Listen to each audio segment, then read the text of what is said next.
Tells you Far Rock ain't the place you want to go. I was like, I don't need to go out there no more. Nah, man. We need to go to Rockaway Park. Okay. We have to go to Rockaway Park. Rockaway Park, Rockaway have Beach. Family get together and all that. Right. Yeah. Yeah, it's you can still, go out there and chill, but you don't want to be out Rockaway past a certain time, man. Not at all. The stick up kids is out there heavy. They out there heavy, especially Redfern projects. Yeah. All right, Ed, you YouTube expert, so I guess get the tweet, get the link out or whatever. Yeah. We live. So for people tuning in, we Apartment 5B, another live app. As always, ladies first. Porsche was good. How's it going? Hey, still stuck in the house, so we back. We back. DJ Rack1 was good, bro. I'm just laughing because I'm very talkative, and I gave these guys like an earful before we started. So it's all good. It's all good. DJ Rack1 was good, brother. Like Porsche, man, stuck in the house. Same old. Ain't nothing. All right. Eddie out in LA. What's good, brother? Yo, man, I'm doing good, man. All right. And a special guest tonight, man.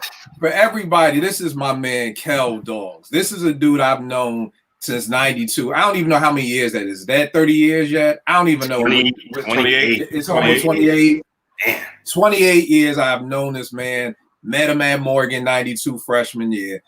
I talk about him all the time on the timeline because I always talk about how I would beg him to get his source. Who was your source plug? I don't know who this man's source plug was, but in 92, he would always be the first person on the entire campus with the new source. And I would beg him. I'd be like, Kel, you please. He'd be like, yo, all right, here, Kel. He had the first slam. He always had the illest magazines first. That is what I always think about, that anybody would be on campus. This man had the source magazine first all the time. Bro, who was your source plug? Yo, good to be here. First of all, it's been so long. You've been asking me to come on the show and stuff like that. So, what up, Mike? Got my man Mike who just jumped in from Speak Your Clout. What's going on, good brother? What's up, Mike? What's good, people? Got the ill Griselda. Sorry for my tardiness. Gully, it's all good. It's all good. It's all good. Bitch. I already know. The illest nigga walking the planet. Yo, we're not talking about Lulu just yet. We're gonna talk about Conway. We're gonna get to that, but just hold on that. Kel, so who was the plug? The source plug? You know what? The trick was downtown Baltimore. The Hudson News, downtown Baltimore. I don't know why. They always got a good shipment in. All right. I would go there, and that's where the magazines would be. It was just crazy. So you would go all the way to the harbor. I would go all the way to harbor. I would go all the way to the harbor. Sheesh. For people who don't understand, because like you said, I had to be first. So it was like, after a while, I was like, you know what? I had to be first. So it was like, I had to go where I got to go. And the wild part is, for people who don't know, Morgan to the harbor that's a 3 bus ride, and this is 92 Baltimore. This is still, we talking about good crack Baltimore. We're not talking about crack now Baltimore. We talking about 90s crack Baltimore. So the fact that you went all the way to the harbor to get the source, my brother, man, I applaud you. I applaud you. I have a car either, so it's not right. That's what I'm saying. You on the 3 bus. You on the 3 bus. That's a bus ride, man. Exactly, the 3, right? Exactly. I took that bus ride with my girlfriend, man. She went to Morgan. Whoa. I graduated in 96. We graduated in 96. She went from 90, I guess you would say 96, 97 to 2000, 2001. Oh, okay. We just left that 96. Yeah, so I came out there in 97 to visit, and we took the bus from camp. That's why I was like, damn, you went all the way down the hill to go get the mag? Yeah. Okay. Yeah. All right. And this was just your girl, right? At your time? Yes. Okay. Because I was going to say, if she was there from 92 to 96, we knew her. Man. We know her. Yeah, we got to know. Right, exactly. So I'm like, let me make sure, like, this was just some ants, like, this ain't life for you, or nothing like that. Like, cool in the game. Make sure it's just the ants. All right. You know what I mean? You know how it be sometimes, like, yo, my girl went to Morgan. What's her name? Oh, Shaniqua. Like, Shaniqua from Queens? Oh. Cool. God bless. No, man. God bless the word to Big Baby Jesus. All right. Yo, my brother Mike, Speak Your Cloud podcast. What's going on, good brother? One of the illest podcasts out here, man. What's going on? Thank you, brother. I'm so happy to be on here, man. Nah, man. We tried before, but I had a shitty computer and shit, so it's all good. It's all good. Hey, Kill, real quick. I'm not seeing the YouTube. You know what? I tried to post it. I'm gonna put it in the I'm gonna put it in the group. Mars just it's on your. Mars just tweeted me that he's tuned in. So Mars, if you're watching, can you post up the link if you can? I'm gonna post it again, Ed, because you know what? I made a new channel just for this. So okay, no wonder, because I went to your Rahman Kilpatrick and I didn't see it there. Right. So I just put it in the our group chat on Twitter. So and Mars is tuned in, so that's a good thing. All right, yeah. So look, just to set things off, easy question. I just want to know, what are people banging right now? We're in this Corona, stuck in the house, everybody's stuck. What are you banging, Porsche? What were you banging today to get you through your day right now? I post it up every day. Today I was listening to DJ Quick. Which one? Rhythmalism. Rhythmalism. Okay. Well, yeah. Now you know my DJ Quick IQ is like I'm in remedial DJ Quick. I'm in remedial. I'm like, you went to college, you took the English test, and you failed, and they put you in remedial English. That's my DJ Quick caliber. So when did this album come out? Oh, I'm rusty with this one. 98. Yeah. I want to say late 90s. And then I had I ended up listening to 93 Till Infinity again. That was left over from the other day. So I'm listening to like all the old stuff because I mean, I don't know. I have a little wheel that spins for me and decides my listening for the mornings. Here's a funny thing. I'm sure you all and everyone will shit on me right now. I have never heard the 93 Till Infinity album. What? I have never heard that album. Wow, kill. I'm surprised. You never heard I'm the Man? I have never heard 93 Till Infinity. Yo, here's the wild part, man. I know you're an East Coast dude. I know you're an East Coast guy. Well, not just that, because I mean, I love That's When You Lost, and I love 93 Till Infinity. You know what? I've listened to the album, but nothing spoke to me to go back to it. So it's almost like Leaders of the New School second album. I heard the album, but I just never went back to that second album. Yeah. You know what I mean? So that's what it is. But I need to, because I know the illest lyricists, the dope beats and all that. So I definitely get that. Something like that, right? Kev, what are you listening to, man? Yeah, so I'm in a New York phase right now, and DJ Rec One probably can get with me. All the mixes that people are spinning right now on live on IG and YouTube and whatever. But other than that, the Alchemist Beat album, that tape CD that you gave me a couple weeks ago. Okay. Yeah. Yeah. I didn't even know he produced half that stuff. Yeah, man. I'm telling you, I was talking. I know one show, I guess you and Porsche were talking about, and Porsche, you said P-Rock. I love P-Rock, of course. I think Alchemist got him for the decade. Yeah, shit. I'm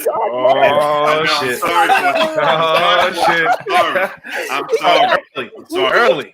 You show last year, like the end of the year last year. About, that's what he's talking about. That's what he's talking about. And that. Phil said Alchemist, and I was like, I don't think so. I'm gonna have to say. I didn't think so either. And the kid was like, we were hanging out. He was like, yo, listen to this track. Alchemist. What he did is the Alchemist mix, and I'm listening. I'm like, damn. I'm gonna have to. Very wholeheartedly disagree with you. I totally understand. This is a Morgan thing. I totally understand. And Cal, that's a great segue. Once we get back on Alchemist, because we had a thing about Alchemist today. Mike, what you listening to, man? Man, I'm bumping Schoolboy Q, Oxymoron, and Blank Face. Okay. I was in the mood for that. Bumping some Weekend. I like that nigga. How's that new album? How's the new album? I didn't hear the new one yet. I want to listen to it soon. He just talk about fucking bitches and doing drugs. I like that shit. Okay. There you go. It's a very simplistic. There you go. Just Griselda, as always. You know me. Right. All right. No doubt. DJ Rec One, what you been listening to, bro? Today, I pulled out Rashid Hadi. It ain't hard to tell. My fault. Who's that? Rashid Hadi, producer out of Chicago. He did a couple of joints for Little Brother, that last album. And then he did a couple of joints on his own. Dope producer, man. Dope producer. I think you'll like him.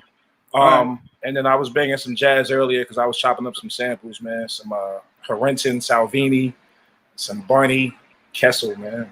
Okay. All right. You digging. Eddie, what you listening to out there in LA? Yo, so...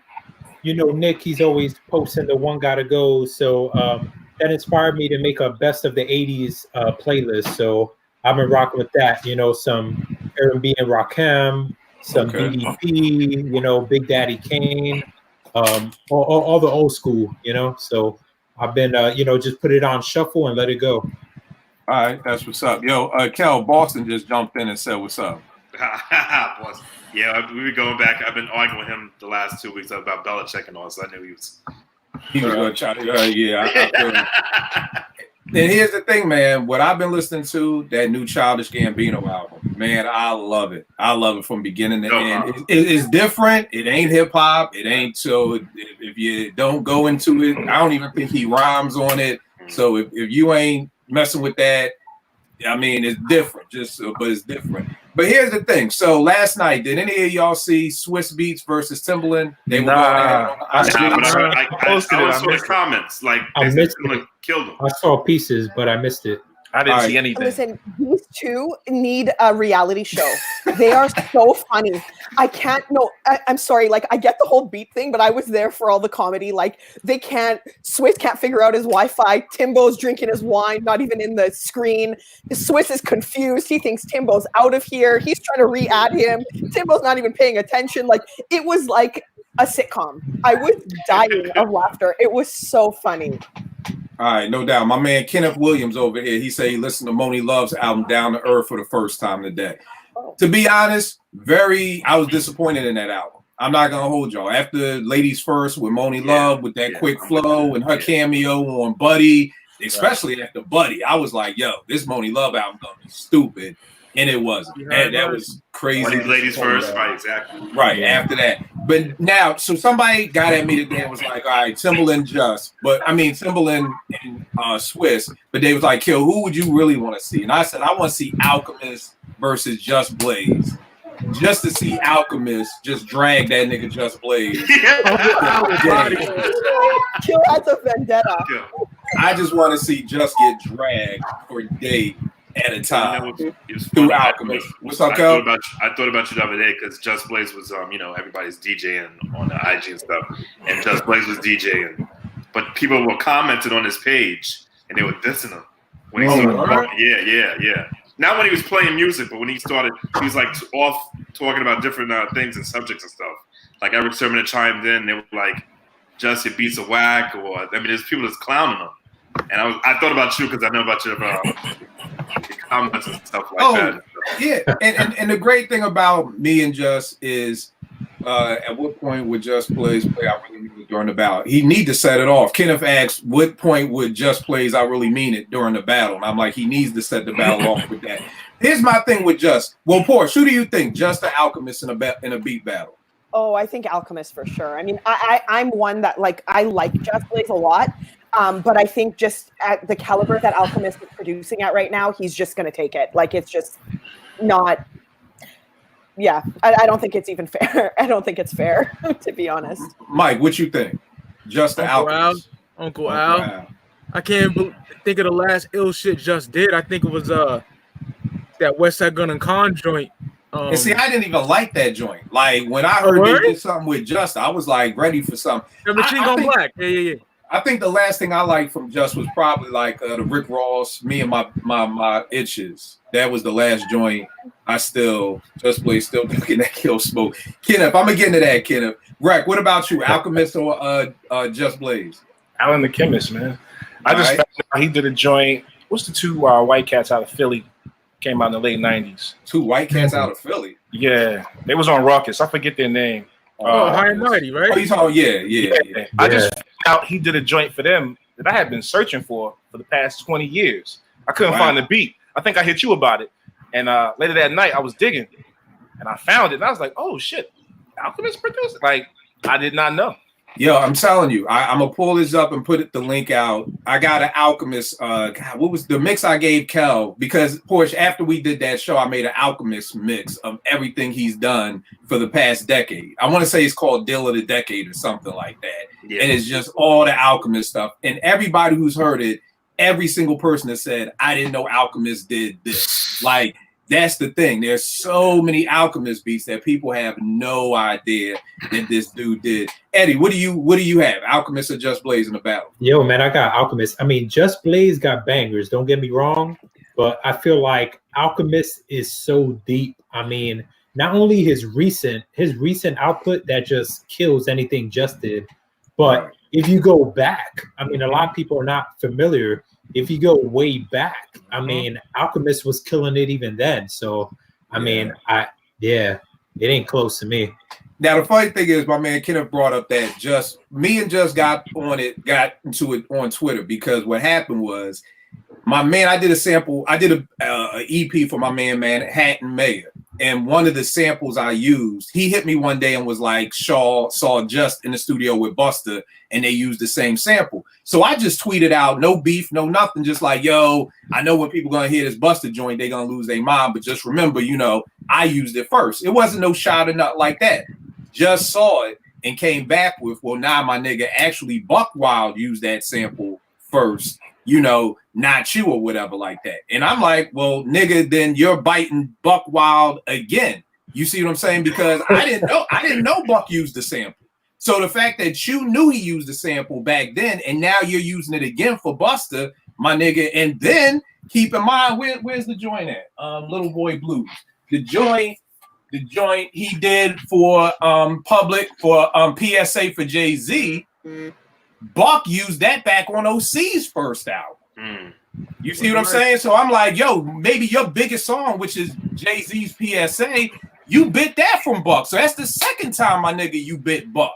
So how you up here talking about, you know, somebody biting beats or whatever? I said, and then on top of that, if I'm not wrong, you had Evil D and the Beat Miners had beef with you over using that same sample because they used it for Black Moon Stay Real. Then a nigga gonna tweet out a picture of him and Evil D hugged up. I'm like, my nigga, that picture don't mean shit to me. That don't mean nothing to me, my nigga. Y'all hugged up now. Did y'all have beef back then? I said, look, bro, let's do this for the culture. I said, for the culture, I don't do beat battles. That ain't me. I don't know how to finger play MPs and none of that shit. I just make songs. I said, you get you an unsigned MC. I'm gonna get one of my unsigned MCs. Let's make a song and put the song out there. But you can't say it's produced by Just Blaze. You can't have none of that. Just Blaze. You can't have none of that.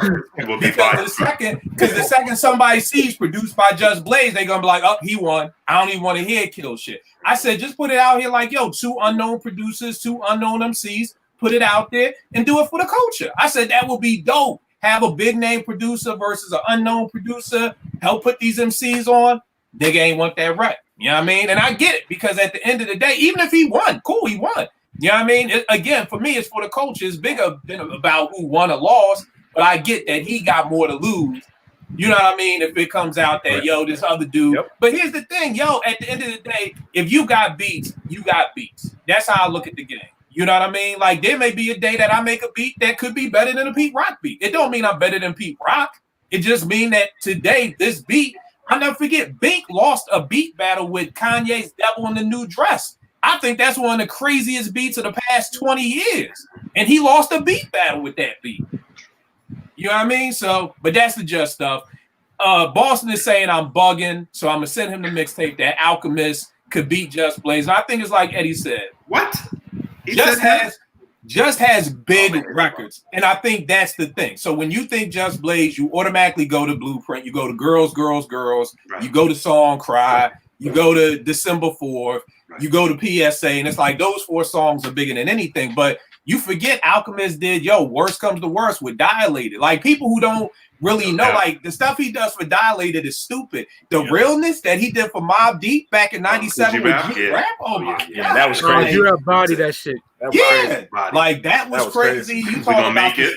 We gonna make it. Oh man. Hey, yo, hold you down off the infantry. Oh God. What you say, Mike? Hold you down off the infantry back in the hold you down. That's this right here. That's this right here. That's holding me down. That's holding me down right there. Yo, and here's the funny part. This the same sample. Just used this off the Dynasty album for a song. I don't know the name of the song. Soon You'll Understand, I think, is the name of the song. Okay. So it's funny that we talking Just Alchemist. You brought up Hold You Down. This is the joint, but you can't tell me that Hold Me Down versus that Now You'll Understand by Jay-Z. Yo, Alchemist destroyed this with P, man. Come on. And Prodigy? Oh my God, man. Cats don't even want me going at. Cats don't even want me going at. Tell me this, y'all. So Porsche, outside of Troy, what is your favorite Pete Rock beat? I would say that's a great one. Straighten It Out. Okay. Yep. Okay. Yeah, Straighten that's It my Out. second favorite, for sure. Second favorite? Yeah. Straighten It Out. Crazy. That video But I was mean, ill. That video was ill. Listen, if I ever meet you guys in person, I'm gonna walk out like Vince McMahon in that GIF I always post, and I'm gonna be blaring Troy. Okay, just because it just needs to be done. It just needs to be done. I just can't. Troy is the best ever. Oh man. Kel, what about you? Your favorite Pete Rock beat after Troy? After Troy? Yeah. Troy's definitely my favorite. I mean, Straight Out is dope. I might say I like Rather Unique. Rather Unique to me. Slept on the AZ. The best song off Do or Die for me. Yeah. I bump that all the time. Yeah. That's Rather Unique. That's my joint. Them drums and Rather Unique. Exactly. Crazy. Exactly. And then AZ just bodies that. Exactly. AZ just he just bodies that. Mike, what about you? Favorite Pete Rock beat? Hands down, I Get Physical. I Get Physical off the Main Ingredient. I play that shit on loop. Nice. That's Caramel City's like right up there too. What about you? I Get Physical is that. It's the joint that he did on his solo album that he rapped on with them hollow drums he chopped up. You talking about that? You talking about the Soul Brother #1 joint? Yeah, check, true beat player and do with that bass line and them drums. That thing was stupid. That thing was stupid. That and probably Escapism. Is one of my joints too. Yeah, that's that joint where he's like, I take 21 drums, put them in a line, and that one is slept on. A lot of people don't talk about that beat. Drums. Yeah, Boston rare to find. Boston said Straighten It Out, and then Kenneth said One Life to Live, the joint he did with MC8. Yeah, that was definitely dope. It was dope to hear 8 over some Pete Rock stuff. That's what I love. In fact, Soul Survivor is my favorite producer album ever. Like I think I think he bodied. I don't think it's even close to me. For a long time, Kelby was always in control. In control. But as time went on, the album didn't really age well with me. Nah. You know what I mean? Because you got Drop the Science, the Symphony, but then you got like Whack It with Roxanne Shante. So it didn't really age well. But Pete Soul Survivor still sounds incredible today. From True Master to the joint that Grab did, Half Man, Half Amazing. Yeah. That was dope. That was just everything. It does. I got another one. I'm coming to that. I'm coming with you. I got another one that slept. The joint that he did on the New York joint with Max B. Jimmy, right? Yes. So when I first heard it, you listen to it, you like when it comes on, it don't sound like Pete at first. Right. And then you listening, and then that do do do do do, you're like, oh, and then it just hits you, and then it's Max B, and I don't want to say an unknown Jimmy, but Jimmy was just getting into his pocket then. You know what I'm saying? Like you didn't expect him to hit with a Pete Rock joint. They murdered that. That song made me really take a look at that album and really sit on it and listen to it. And it slept on. Yeah. Pete also did G's Up too on Harlem, Jimmy's Harlem album. G's Up, Jimmy and Max. He's got a joint that he did with Dr. Dre. I don't know if y'all have heard it. I have it. I need to put it on a mix. It's Dr. Dre and Corrupt on it. And you know what? Have you heard it? No, but I'm glad you said that. I gotta see if I could play some music. Cause see, none of y'all been to the crib yet. But I got a hard drive full of gems, so I'm gonna play some. I'm gonna do some. I've been trying to get there. You've been telling me about this for. I've been telling Kel for years. Just come over with like a 128 gig jump drive, because that's what you're gonna need. Right. Eddie, what about you with Pete Rock? Man, I got the Respiration remix. Yeah, that joint was crazy. Yeah. Absolutely. I got I mean, as far as like the albums with Pete and CL, I got For Pete's Sake, that joint. And then I'll throw in that Shut 'Em Down remix, Public Enemy. Yes. Of course. Yes. Yeah, Shut 'Em Down remix is brilliant. I tell you, this an old magazine. I collect magazines too. It's an old remix magazine. This joint is from, I don't even know what year this is from, but very dope, very, very dope. Porsche, I'll scan this for you. This is a Pete Rock article on how he made the New York's Finest album. Yes, yeah, definitely. I would love to read that. Yeah. Very dope. Very dope. Pete got some dope pictures. And he's just breaking down how he moved from the SP to the MPC. Yeah. Still made it sound crazy like that. All right, tell me this, y'all. What do you think? Big Sean said he's dropping an album today. I've never been a Big Sean fan. I've never heard Big Sean in my life. I have no idea. I mean, it seemed like everybody was like going crazy over it on the timeline, and I'm like, I really don't. You know, I'm glad he's got something new coming out, but who cares? But nobody. I mean, I'll listen to it. Big Sean, I give him his credit. He can spit. Is he a rapper or he's a rapper? He's a rapper. Okay. He's from he Detroit. Doesn't mumble. And he doesn't. Yeah, he doesn't mumble. He's from Detroit. Okay. He comes out of Kanye's camp. Okay. You know, he's no. I'm talking like early Kanye, early good music. Okay, early okay, good music. He's a spitter. He met Kanye spitting. That's how he met him. Okay. He's a spitter, but he's commercially he's a commercial guy. Even though he can spit, don't get it twisted. He will bar you up, but he has commercial appeal. I'll listen to it. My man Sean said Big Sean is corny as fuck. Agreed. Yeah. So I'm not missing anything. No, I remember hearing. You wouldn't miss anything, but he can spit. If you put him in the room, he will hold his own. Eddie, hold on for one second. Remember, Eddie, hold on for 1 second. I just want to see if I play something. Can y'all hear it? Can y'all hear that? Nope. Y'all can't hear. God damn! All right. Y'all keep talking. I gotta find a way to play these joints. Yeah. I first heard Big Sean like back in his mixtape days, so it was cool. You know, like he was spitting. It was cool. It even then, like I thought it was dope, but it wasn't really anything that stood out to me. So then when he dropped his albums and then he went more commercial and I didn't like the songs, it was like, I ain't checking this dude. Yeah. I don't check for him, but just I gotta know what's going on. So I will listen to it. You have to know, I will listen to it, but it's not something you go like if I came and got you from the airport, I'm not banging Big Sean. It's not something you're gonna get in the Maxima and be like, yo, man, you pick me up banging Big Sean. Like, nah, I'm not gonna pick you up banging Big Sean.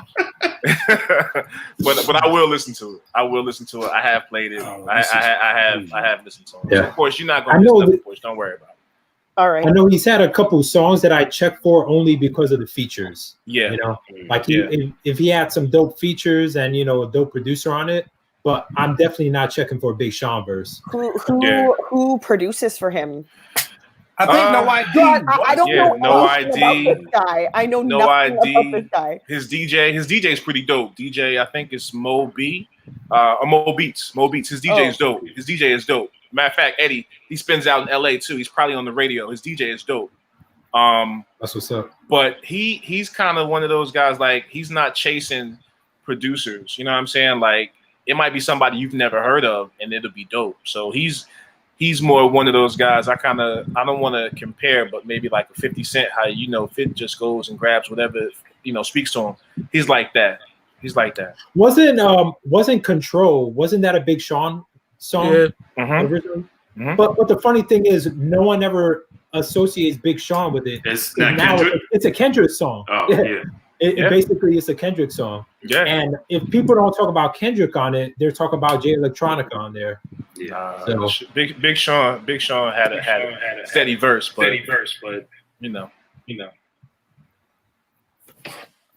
Any luck, Kill? Right. Now I'm trying. I'm over here messing with wires because I got some joints I want to play. Let me see. Go back to Pete Rock. Start sitting like this. Always go back to Pete Rock. That is the best thing you ever said. Always go back to Pete Rock. You never know, man. You never know what kill, man, when you drop some stuff. I checked my email the other day. I was like, where did you get this? Hold on. Can y'all hear this? Yeah, we hear that. Tell me if y'all ever heard this. Like 6 o'clock, hey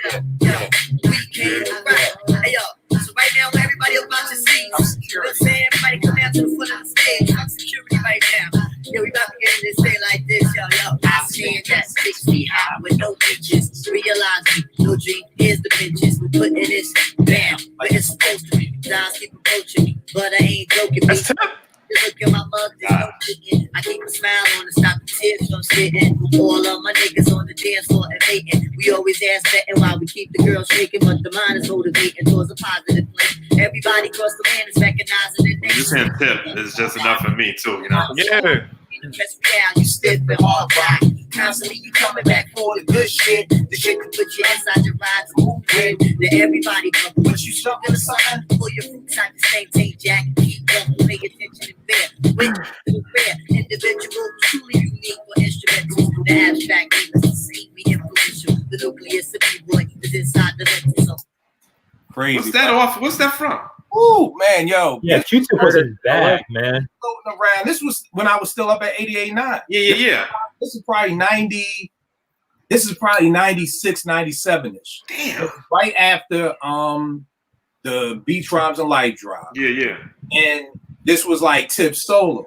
So this is why I was so thrown off by Breathe and Stop. And what was the other joint he had? Vibrant Thing. Because we heard this and we was like, okay, he coming like this. Right. And then the Vibrant Thing, we like, whoa, what just happened? Like, bro, like you was just over here. But yo, that was Dilla right there. Yep. With some unreleased Tribe. So yeah, that's stupid crazy. I'm just trying to find some things over here. Tell me this, y'all. I didn't like Beats Rhymes, so I mean, I probably would have liked it if I would have heard that on there. Yo, Beats Rhymes and Life. Get a Hold is my shit though. Get a Hold. I like the album. Get a Hold is good.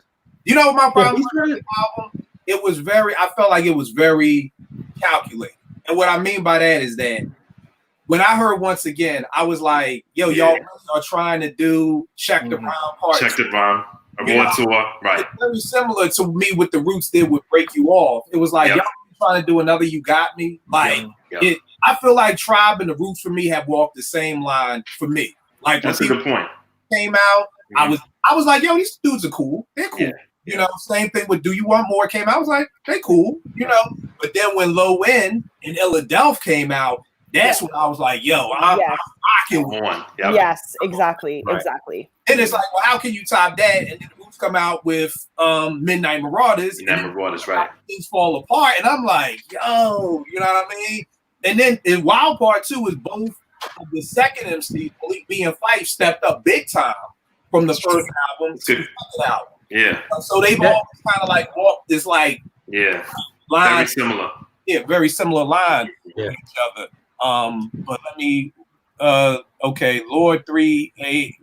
What's our man, boy? Lord Triple A. Yeah. He disagree. What do you disagree about, good brother? You know, I'm always good to see what he disagrees with.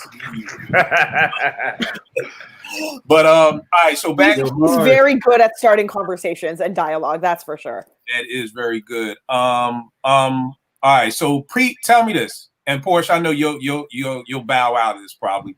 Pete Rock or Premier? Oh, come on, man. We just had. I can answer this. I can answer this. I still got a headache from that show, man. Porsche, who you got? Okay.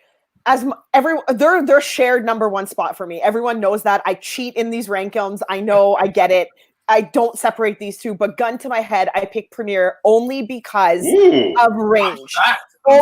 Only because of range. And the reason for that is that Premier has, well, what I'm talking about is Premier has range. Yeah. So Premier has produced for like Christina Aguilera, right? Like he's kind of gotten beyond just the hip hop world. And I think that like gun to my head, that's what is going to edge him, but that's it. Otherwise, they're neck and neck for me. They're shared spots. So I got something for you, Kel. You ever heard this?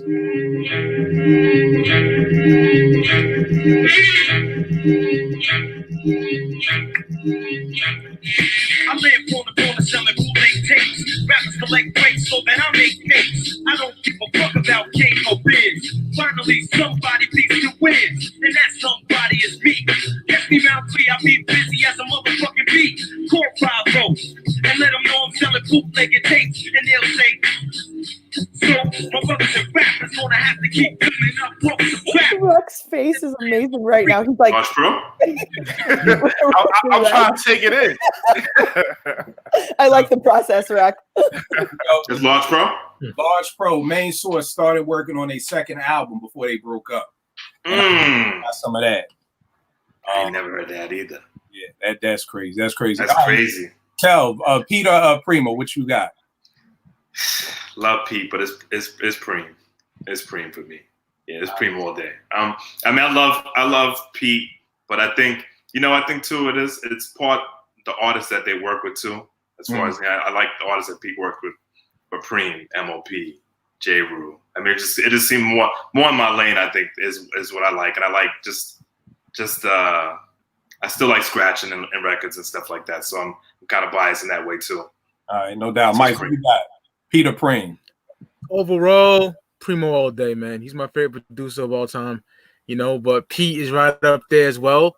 But I will say this right now, Pete Rock got it over Preem today. I agree with that too. I agree with that. Yeah. I agree with that. Yeah, I agree with that.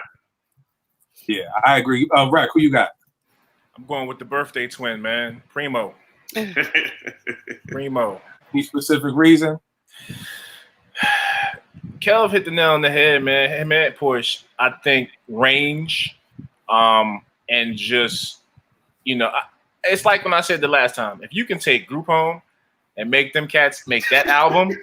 For real. I don't know if Pete Rock can do that with two guys that we know can't really hold a candle to a microphone. I don't know if he can do that. But Preem can do that. He overshadowed them just enough with his production to where it was like, all right, I'm going to give y'all these beats. I just need you to meet me here. I don't need you to meet me here, just right here. So I got to go with Preem, man. I have that superstar instrumental in my head almost every day. Seriously. That's your wake-up song? Yeah, that's my shit, man. Yo, when you said Christian, I was trying to think of the other group. He did another Limp Bizkit. Did he do something for Limp Bizkit too? He did. Yeah, Method Man spit on that joint. Yeah, Method Man. They used to get a lot of play on MTV back in the day when they used to show videos. Eddie, what about you? What you got? All right, before I answer, I want to shout out the homie Mars, and I want to shout out Yinz in the chat. You know what's going on. But yeah, man, I got to give the edge to DJ Premier. I agree with, I think Mike said it. Pete Rock got right now. Rock got right now. But, but both of them kind of made a comeback because I feel like DJ Premier with hooking up with Royce and doing the Prime stuff, that kind of put his trajectory back up. Because, I got to say, he wasn't doing too much for a stretch. DJ Premier wasn't doing too much for a stretch, but I feel like that got him back in there. But as far as like personal favorite, like right now, me being a 40-year-old, more mature, like I got more appreciation for Pete Rock, like the soul that he brings on his production, the clarity and all that stuff, his drums. But overall, I got to go with DJ Premier. All right, y'all, I want to play y'all something real quick. Is it Troy? I'm just kidding. I had to say that. It's not Troy.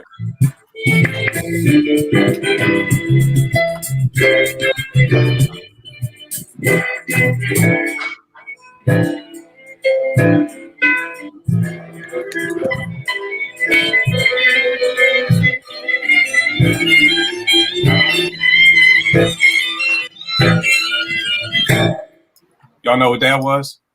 Nah. No, nigga, what the fuck was that? Let me play it for you again one more time.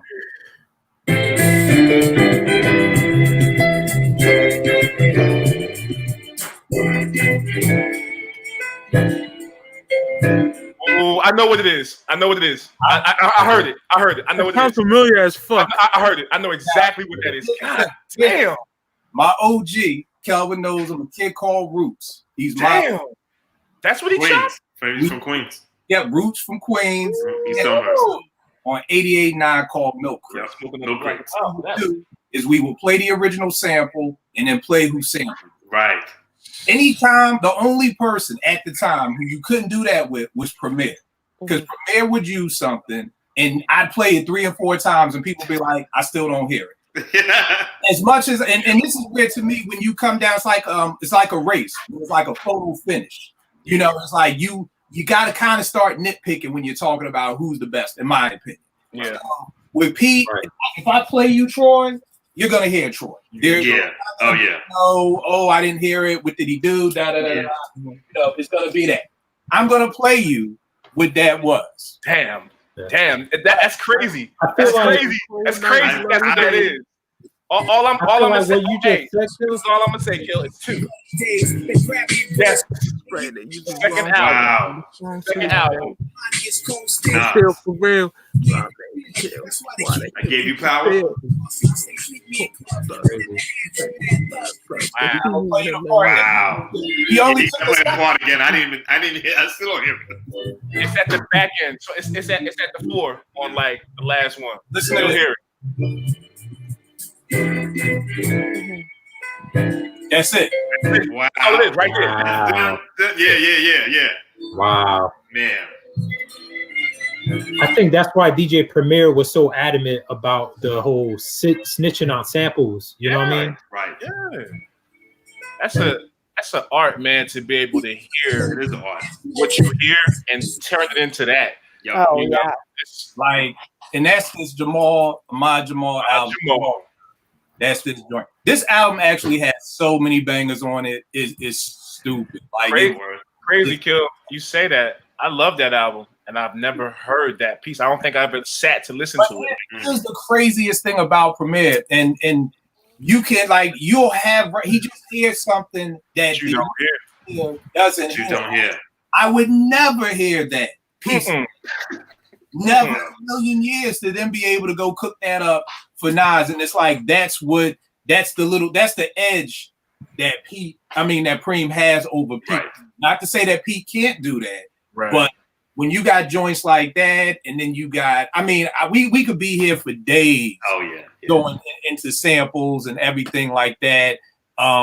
With that, but yeah, man, just that Preem stuff is just crazy. I don't know if you guys watched Premier's Instagram live on Saturday on his birthday.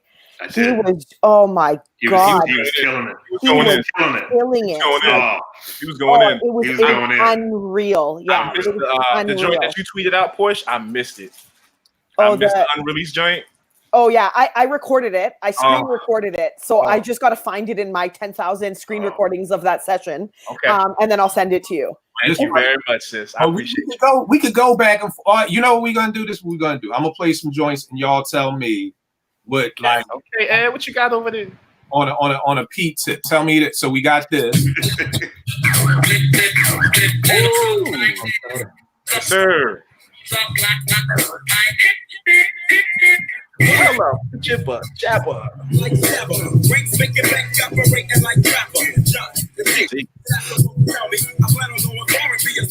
This is one of my favorite remixes. Man. Yeah, That's one of my favorite remixes, man. Yeah. Check it out. That one too. That's a dope one. Lots of loving, Pete Rock, CL Smooth, on the remix tip. Check it out. Come on. Makes the world go round in your nightgown and move the sound I wanna see, so don't turn the lights down. You know I get all stiff when you kiss me. The heavy foreplay lets me know you're horny, baby. Which one is better, the Just Some In remix or the Lots of Lovin' remix?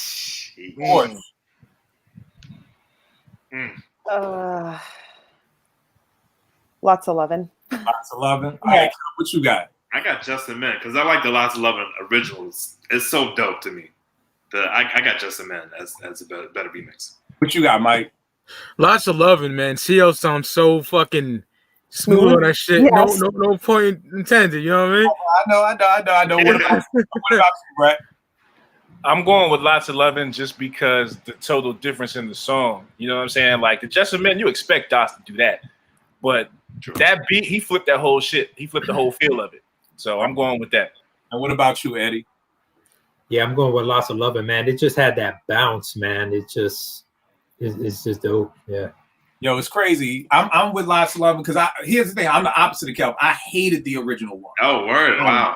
I could not stand the original Lots of Lovin'. So when I heard that, I was like, good God Almighty, this fool Pete done lost it. It was one of those joints you fall asleep to on the album. That might be one of the ones that I didn't necessarily care for too much on the album. I thought it was so different. I think that's probably why I liked it. Yeah, I get you though. The same for the opposite reason too. Yeah. Tell me this, y'all. Let me know if y'all ever heard this. Yeah, no rules. Live like towers, kill about the doctors. Hey, it's the PR. Hard to save an artist out the ER. Bring it back to life beats like CPR. Made the west side worldwide, no PR. Gangsta rap god, I'm the end all be all. California love from the blood. I heard that. I know what that is. I got them too. In the game, haters should be ashamed of not acknowledging the brain of the West Coast pain. Brought Chronic to the scene, 40 pills in the lane. Now the game full of puppies. Look at me, no string. Again and again, I've shown you seen me. Piss on niggas' egos, ruin their self-esteem. Got a limit, no proof. I can do what you dream. Done it all before you ever did a thing. Now, man. Y'all ever heard that? Yep, I got those I files. don't even know who that is. Who is that? I got you, Kill. Yeah. And the Detox Files. That's T.I. T.I. ghostwriting his verse for Yeah. Drake.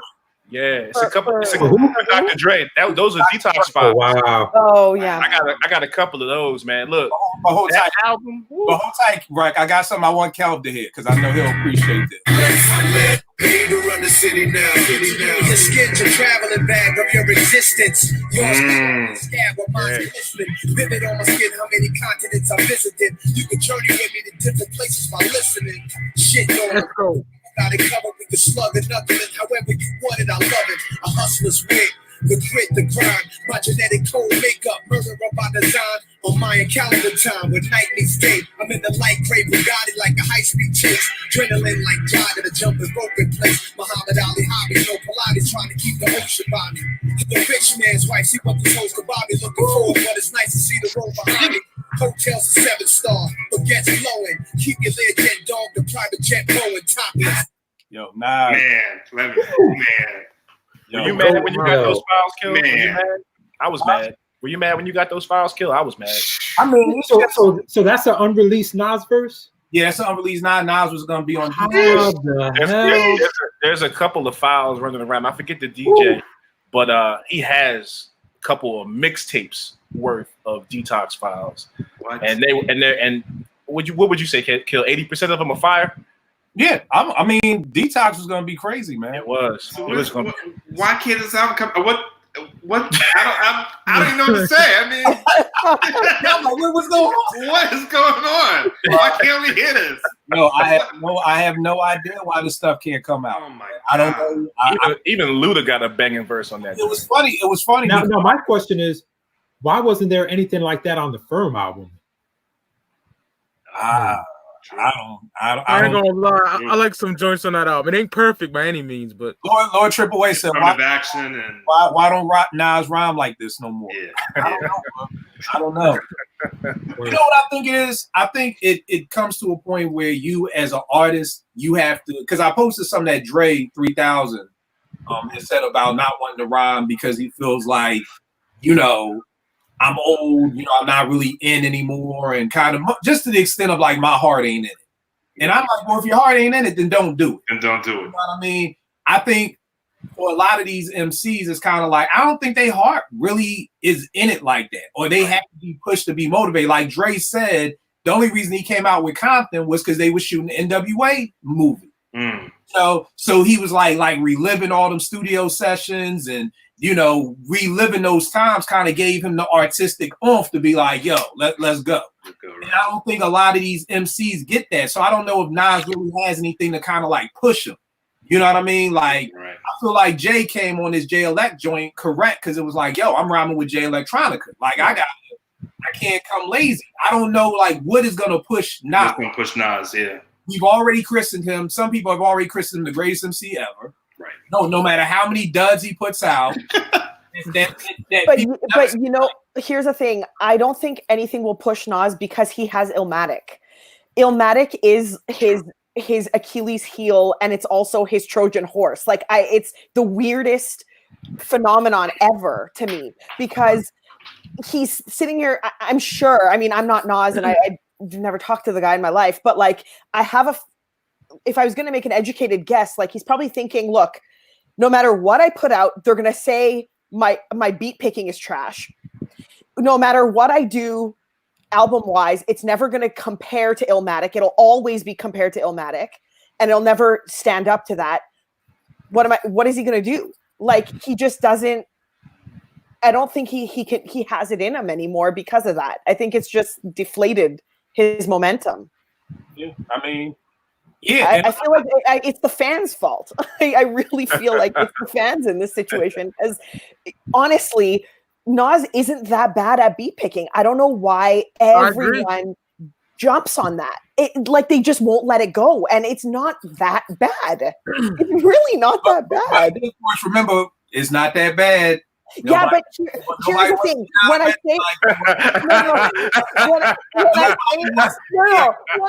it's not that bad. If you interview somewhere and you're like, hey, how did I do an interview? Well, not that bad. You're probably not going to get the. You're right. What I want to say is, like, it's not other artists and other rappers pick like equal or worse beats and don't get crucified for it. Nas gets crucified for the same thing that everybody else is doing, and I will wholeheartedly. Now, here's a good point, but here's the thing that I'm wondering with Nas, because here's the weird part. I'm with you because Jay got some suspect beat picking too. You know what I mean? Definitely. Definitely. Like, now, here's the difference with me and Jay. Not that it really makes a difference, but I think Jay's beat picking is a lot of times trying to be calculated. Like, okay, let me get a Neptune joint. Okay, this is a new little sound over here. Because I remember watching something with Irv Gotti, and Irv Gotti was like, yo, Jay wasn't messing with Swiss and us. Jay didn't start rocking with us until X blew up. Then Jay wanted to come upstairs and be in the Murder Inc. offices, all trying to be next to Swiss and everything. So I feel like Jay is very calculated. No excuse. I just don't know what it is with Nas. And then I wonder, do we just look at Nas? Because even though Jay is my number 2 and Nas is my number 3, but I look at, and it's weird, I look at Nas as more of a lyricist than Jay, if that makes sense. Yes, it makes sense. It makes sense. Like Nas way better than so I wonder if that's why we hold Nas at a higher level, because it's like, we're the lyricist. Like, I don't know to this day. I mean, I know people say Jay is the GOAT, but I almost feel like they say Jay is the GOAT is, stuff like, oh, look at all the numbers he moved. He held it down. Right. I don't, and there's no knock on Jay's pen because his pen is stupid. I'm not saying, but I just think with Nas, he was christened. And I mean, it's the way he came in the game. Like, he came in the game as the next one. Like, this is Jesus for us. Jay didn't come in the game like that. Jay didn't come in the game like everybody move out the way, part all of New York City in the world. Here comes right. Jay kind of came in like swinging, like just trying to get in the club like this. Like, I got Pop over here, I got Big. Right. So I just wonder if that's why we hold Nas just in such a higher standard than we do everybody else. Because I agree with you. Eminem is probably the worst beat picker ever. Listen, I can't talk about it. I cannot talk about Eminem on here. Right. I think they like break down the chat room. I think I don't know. But I definitely agree with you. But I'm just wondering, that is the difference that I don't think people look at. I always go back to the origin, and people like to focus on the now. So the now is, when you look at it, it's like Nas and Jay, but they came in totally 2 different ways. You know what I think sometimes too? I think with Nas, like you said, he came in the game so strong, and then, like you say, Kill, I think it was a dope album too. Yeah, I think it is incredible. I give it 5 months. And then I think when people listen to Stillmatic. Stillmatic is good. It's dope. Very dope album. But I think people like, you know what, you have the potential to do this, and then you go back and pick garbage afterwards. So it's like, yep, you know what's dope, but you refuse to give the fans that, all the time. So I think people get mad at that aspect. I think you got to go back to the leak, the I Am Nostradamus, the album. No doubt. The original version was crazy. That original version was crazy. Blaze and I remember I was overseas at the time. Yeah. I was in Okinawa. I was serving in the Marines. And I remember hearing the leak, and I was like, man, this is crazy. Dope. And then when the album came out and I copped it, I'm like, wait, what the hell is all this? I like the retail version of I Am, though. I'm in the minority. Not so much. It wasn't bad. It just it wasn't what I thought it was going to be because of the leak, right? Right, and I was talking to someone on the timeline about the original Project Windows, right? That wound up on Nostradamus, but Project Windows was originally supposed to be on the I Am Nostradamus as well, and it was a different version. Right. So it just was that it was different. It's not that I Am is whack, because I Am is dope. Save a couple tracks, but I think the thing, and just to get in with some people saying, Kenneth is saying Nas is definitely more the lyricist. He's heard that Nas picks beats that won't outshine him. I've always wondered that because I look at people like Rick Ross and Game are outstanding beat pickers. Yep. But I think they're average MCs. So I'm wondering if they're Here's the thing with Game. It's interesting you brought that up because if Game didn't come with stellar beats, literally you would just hear him firing off names of people that you already know. Here's the thing, and I'm not trying to say that to be, it's not supposed to be funny. It's like Nas has something to say, and sometimes like I often talk about this when I talk about Nas is and I did this with when he dropped Nasir, like some of the tracks on there that he has something intelligent to say, that the beat is sort of like a backdrop, like a subtle backdrop, and that's sort of to highlight what he's saying. That's how I, as a listener, kind of view it. Because when I hear a beat that's not popping out, I'm like, wait a minute, what is he saying? And I'm lyrics over production anyway, but I'll always double back and go back and listen to what he's saying because I feel like there's, I guess, like a calculation there as well in a different way than someone like Jay-Z. Game, yes, he comes with stellar production. Game has nothing to tell me, but like Mike Tyson, I'm going to like kill cats like Mike Tyson did in the ring. Like, why are you 10 seconds into like breathing? You've already mentioned Mike Tyson. No, Game got some stories though. Oh man. Listen, Game is like the hip hop TMZ on wax. I'm not joking when I say that. But here's the thing, and this is what I was going to say. Because Game and Ross aren't the dopest lyricists, I've always felt like they know they need great production to help push them. Like, hell, you won't remember this. But freshman year, we had like a little JV basketball team. I suck in basketball. So my recruiting had to be on point because I'm like, I know I can't hoop. So I'm going to have to get 4 other people on my squad who are nice as hell. So with Game and Ross, I think they know. Whereas I think Nas, I think he said something about it on Nasir, like you pay to hear me, not the beat. Yes. Oh, he does say that, right? He does say that. Favorite quotables on that album. Now here's the thing. Here's what I gotta call a flag on the play. Because Illmatic, and it was written, has some incredible beats, and they don't outshine him. So I do think that you can have an MC at a high caliber and have production at a high caliber, and neither New York State of Mind does not outshine what he's saying. And I think the beat is incredible. I think the rhymes are incredible. The World Is Yours, the original and the remix do not outshine. One Love does not outshine. Represent, It Ain't Hard to Tell. Street Dreams, we could go. So at the same token, to me, that should be the goal. The goal should be, I've always told people that you're supposed to bring here's the misconception in marriage and relationships, that I'm gonna bring 50% and you gonna bring 50%. No, that's wrong. You're supposed to bring 100, and I'm supposed to bring 100, and it's supposed to have 200. That's the goal. Yes. And that should be the same goal with hip hop. I'm gonna bring 100 as the MC. You bring 100 as a producer, and we're going to be great together. Because all the songs that we call classic, it's not Come Clean is not a classic because of J. Rule's rhymes. It's a mixture. It's what I always tell couples. If you make half and half, Cal, you know Baltimore, half and half. If I pour half my lemonade in, and you pour half your iced tea in, when we mix it up, you can't go back in and get your lemonade out. It's all mixed in together. You can't go back in. So the classic albums we like, 9 times out of 10, all have incredible lyricism and incredible beats. Yes, you're right. But here's the thing. Nas drops an album today, and Rick Ross drops an album today. Who do you think is going to come out with the dope album? I'm going to tell you it's not going to be Nas. Yeah, I think it'll be and the thing is but so why?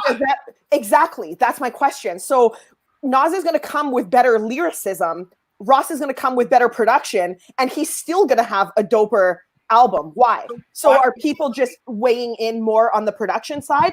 Probably. Is that all that matters? But here's the secret to my salmon sauce. Get Ross to executive produce your album. Yeah, got a point. But then you have the same misconception. At least I think so. The same misconception that people had with It Was Written when they found out Trackmasters were producing it. Well, that's hate. That's hate, and y'all know I hate that. I 100% agree. It Was Written over Illmatic. So same here. It Was Written guy all day. I believe that when Backpackers It Was Written, I truly believe it is out of hate for the Trackmasters. Because at the time, if you look at hip hop as a religion, at that time the Trackmasters were Satan in the flesh. Okay, so it would be like you going into a church and Satan is standing right there. No matter what he says, it's gonna be trash. Because when I got the advance of It Was Written, and I didn't know who did what, and I played it and I loved it. I thought RZA did shootouts. I thought Large Pro and Pete Rock could have done Watch Them Niggas. Right. I mean, I was sitting there in my mom's basement in Philly, like, ooh, I think such and such did this. I never even thought the Trackmasters name once. So when the album came out and I saw it, my level of respect for the Trackmasters shot through the roof. Because I'm like, yo, these mofos were giving this dude yo, you cannot, I swear on my life. No, I won't do that. I swear on all these records that I promise you. Yes, I get the records. Said, produced by Premier, Havoc, Large Professor, Q-Tip, and LES. Saying it's a 5 mic classic. You're right. With the same beat. You're right. The only reason why it gets the hate that it does is because it says the Trackmasters. Right. That's the only reason. But they didn't do the whole thing either, you know what I mean? Would you say the whole thing either? I said they didn't do the whole thing either. I mean, you still had the Premiere, you still had the Havoc. It was crazy. You can't tell me Shootouts isn't crazy. When I heard that, I was like, this is RZA all day. You know what I mean? So the fact that I thought RZA did a Trackmasters beat, yo, I got to give it up to y'all. I got to give it up. Like at a certain point, you got to admit when it's just hate after a while. You know, I think you said before. I've heard you say about executive producing. Yeah, and Large Professor executive produced Illmatic. Right. Basically, because Large could have Brody that, and like he did with Akinelli, and said, you know what, I'm gonna do the whole album. Right. And Large was the one like, nah, let me take you up to Mount Vernon, introduce you to Pete. Let me take you over here. Let me introduce you to my man Tip. You know what I mean? So the thing with MCs like Nas, if it wasn't for Large Professor, when an MC is hungry like that, Nas would have rhymed over anything. That's true. He would have rhymed over anything. Like a lot, I gotta find them, but I got some of the original Illmatic beats. Like the original Represent was very jazzy, very Daily Operation jazzy, and he rhymed over it. It's not like he wasn't gonna say no. No, right. And you talking about 91, you got a hungry MC, he's gonna rhyme over whatever you put at him. Right. He rapped over Back to the Grill again, so come on. I mean, Back to the Grill to me was a dope beat. I thought that beat was dope. I thought it was dope too. I thought that. I forgot. I mean, of course, Search isn't dope, but I thought the beat was dope, man. Yeah. Y'all didn't like it? It was alright. I liked it. But I mean, like, he rhymed over. You would rhyme over whatever. So Large Pro, and again, I've always said, and I don't think it's a slight on Nas. Every rapper can't pick beats. That's true. Who produced that Star Wars joint? that I think That's that the was Lost Pro record Lost Pro. first. Lost Pro did it that's first. Lost Pro. Yeah, he rhymed over it first. That's pro.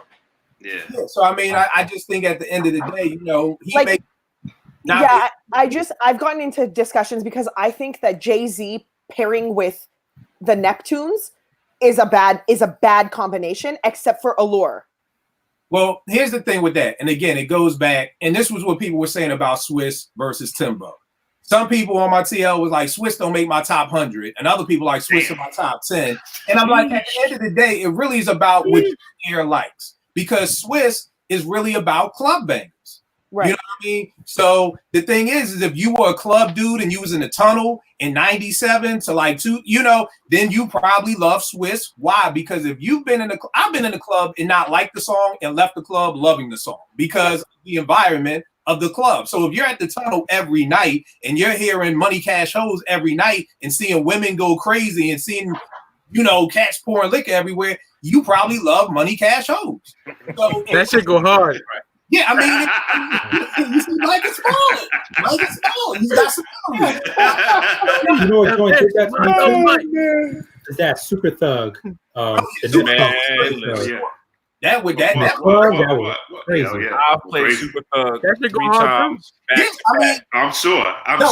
but that's for real. We were saying with Swiss, but Swiss, yeah, but yeah, the right. thing with Swiss is, so if you like that, then that's cool. You know what I mean? But it's all just about what talks to your ears. I mean, I never really was a big Swiss dude. He's got bangers. I'll never deny that. But the thing I always said about Swiss was, and me being a producer, I'm always going to hone in on these things.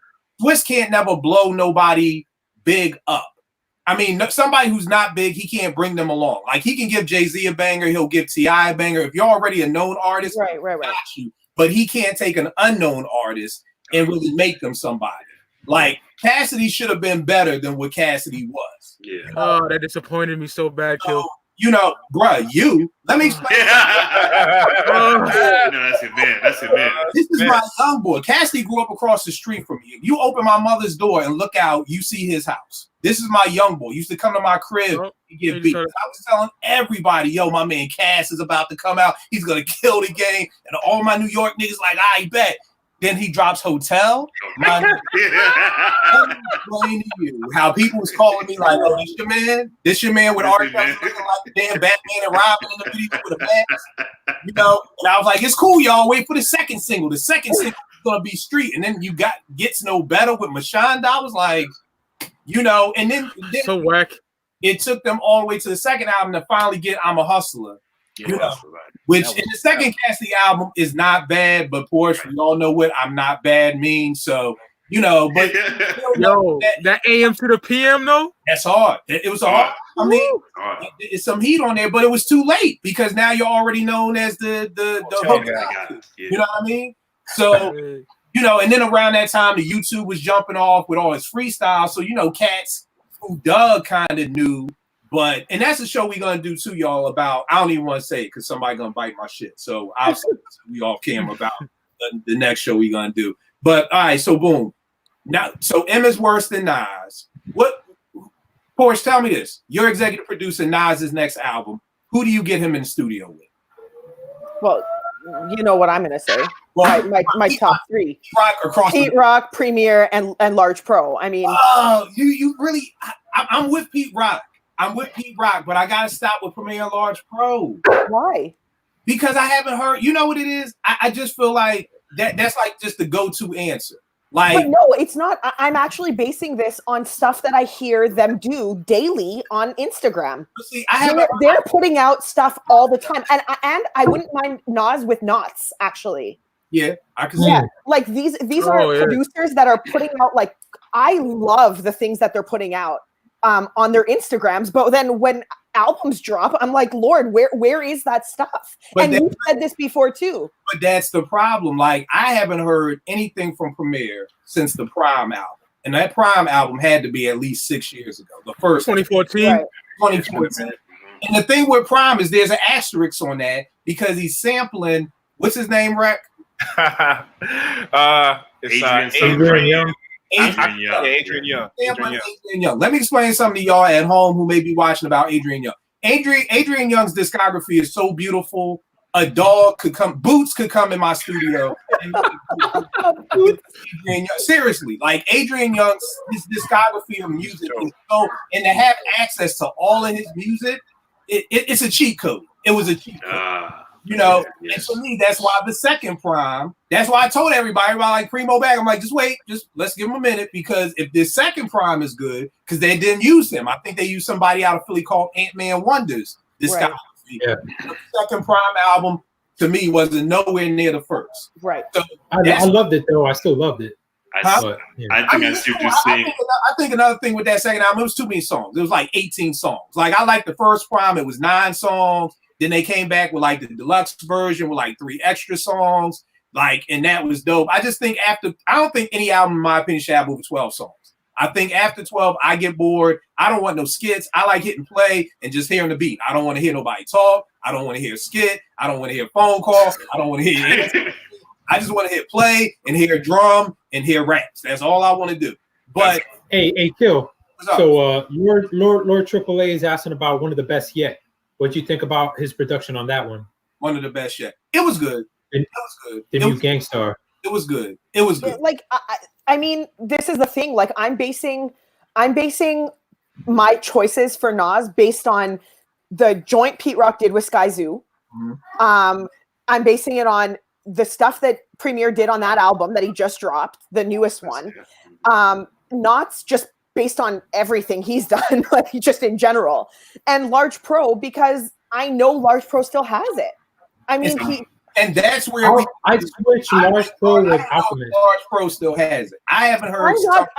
Josh is right. Go to his IG page. Large Pro. He definitely drops stuff on the edges. People think that D Nice is the first person in the world to friggin' get on IG and do this thing. That is hilarious. Right. Like, stop. Right. Easy Mo B be doing that too with the SC400. Been doing it. Knox has been doing it for years. Easy Mo B Large Pro does it daily. Premier's done it. Like, come on, you guys, stop it. Scratch said something there. He was like, I've been doing this for 10 years. He kind of did a little slight shade. Here's the thing. I'll say this, and y'all know me and my food comparisons, because Lord Triple A is saying that album was fantastic. Which album? The Gangstar album. One of the best. One of the best, yeah. Let me explain this to y'all. If you go get a chicken cheesesteak, whatever is your neighborhood, Calvin, what's the spot in Bowie that has cheesesteaks? What's the place? Chesapeake Deli.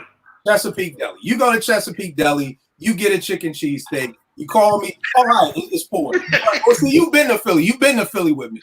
I've been to D'Alessandro's. Yeah. You've had D'Alessandro's. Wrong, bad example. If you go to your neighborhood deli and you get a cheesesteak and you say, man, this cheesesteak is fucking fantastic, and then you try to tell me it's fantastic, my nigga, I'm going to give you a... I hit you every time I'm in Philly. I'm like, yo. Right. If I'm in this spot. This spot good? All the time. If you haven't had a D'Alessandro's cheesesteak, you cannot genuinely... Here's the thing. I can't talk about a New York slice of pizza. I can't. Right. I can't because... What's the spot I asked you about in Queens, Calvin? Oh, Margarita.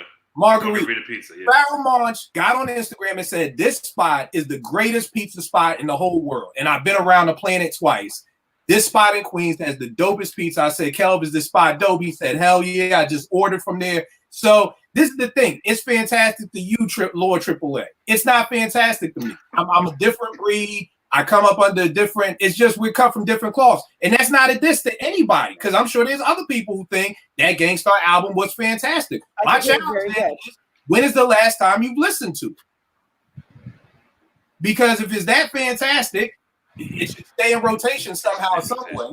You know, so and I'm with you, Porsche. I don't know, because I agree with you with Knots. I hear Knots on the IG and I just be scratching my head like, this nigga is drops an album with somebody and I'm like, I don't like none of the beats. Like, how does this happen? Like, so I just haven't heard anything from Large Professor in so long. Like, I literally, it's been over 10 years. Like, Nay was a baby. Like, I was teaching her how to like walk last time I heard a good Large Professor song. And she's going to high school next year, y'all. So I can't go with Large Pro. But I mean, if you're saying you hear him play stuff on IG, then I mean, I've heard very recent stuff that he's done, and he's done stuff on YouTube as well, where he like shows how he samples and mixes and whatever, and it's brilliant. It's brilliant. I can't. I would be. It would be a disservice not to mention that. So for me, those are my go-to guys, and with good reason, I think. Yeah, and I mean, Pete is there because Mike made a great point. Right now, Pete to me is the only producer from that golden era of the 90s who is still putting out quality music. Yeah. Because some people want to be like, oh, well, the Roots are still putting out music. Just because you're on their 58th album don't mean it's you know what I mean? So he, in that Retropolitan, Bananas, I was listening in the car today. Like, Pete, I'm all in. Like we said on the show again. Why is it we only get Pete and Alchemist over Nas on the Lost Tapes? Like, why is that? True. You know, that makes no sense. Why the throwaways, right? Yeah, like, why is that? Kel, you got a Nas album, you're executive producer. Who do you call him? Alchemist has got to be my first call, you know, first and foremost. I would go with Pete, and I'm going to throw you off a little bit. I'm going to go with Havoc. Nice. Every time I hear Nas over Havoc, I'm like, I need more of this. I just need more. Bro. You know What's the newest Havoc joint? When was the last time you heard Havoc? I would. These are the things we can say about anyone, but we just know. I agree. But no, if you put Havoc in a studio with Nas, he will bring it. Havoc's I think so. He will bring it. I think he's hungry. You know, this is the pessimist in me. That I'm just like, I don't want you to just bring it because you're in the studio with Nas. I haven't heard a Havoc beat that has been dope probably since Game's documentary. The first one. I don't need your love, right? TMZ on wax.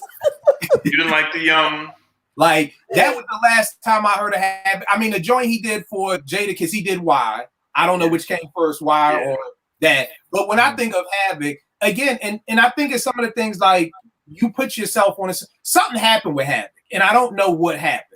Like, I don't know. And it could have been sampling clearance. It could have been getting sued. But somewhere along the line, Havoc stopped making that shit. And that's how Alchemist kind of came into that Mobb Deep circle and made shit like the realness. For Havoc to say, you know what, it's cool, let this white boy come over here and start making my beats. Like, something That's true. That's true. Yeah, that's true.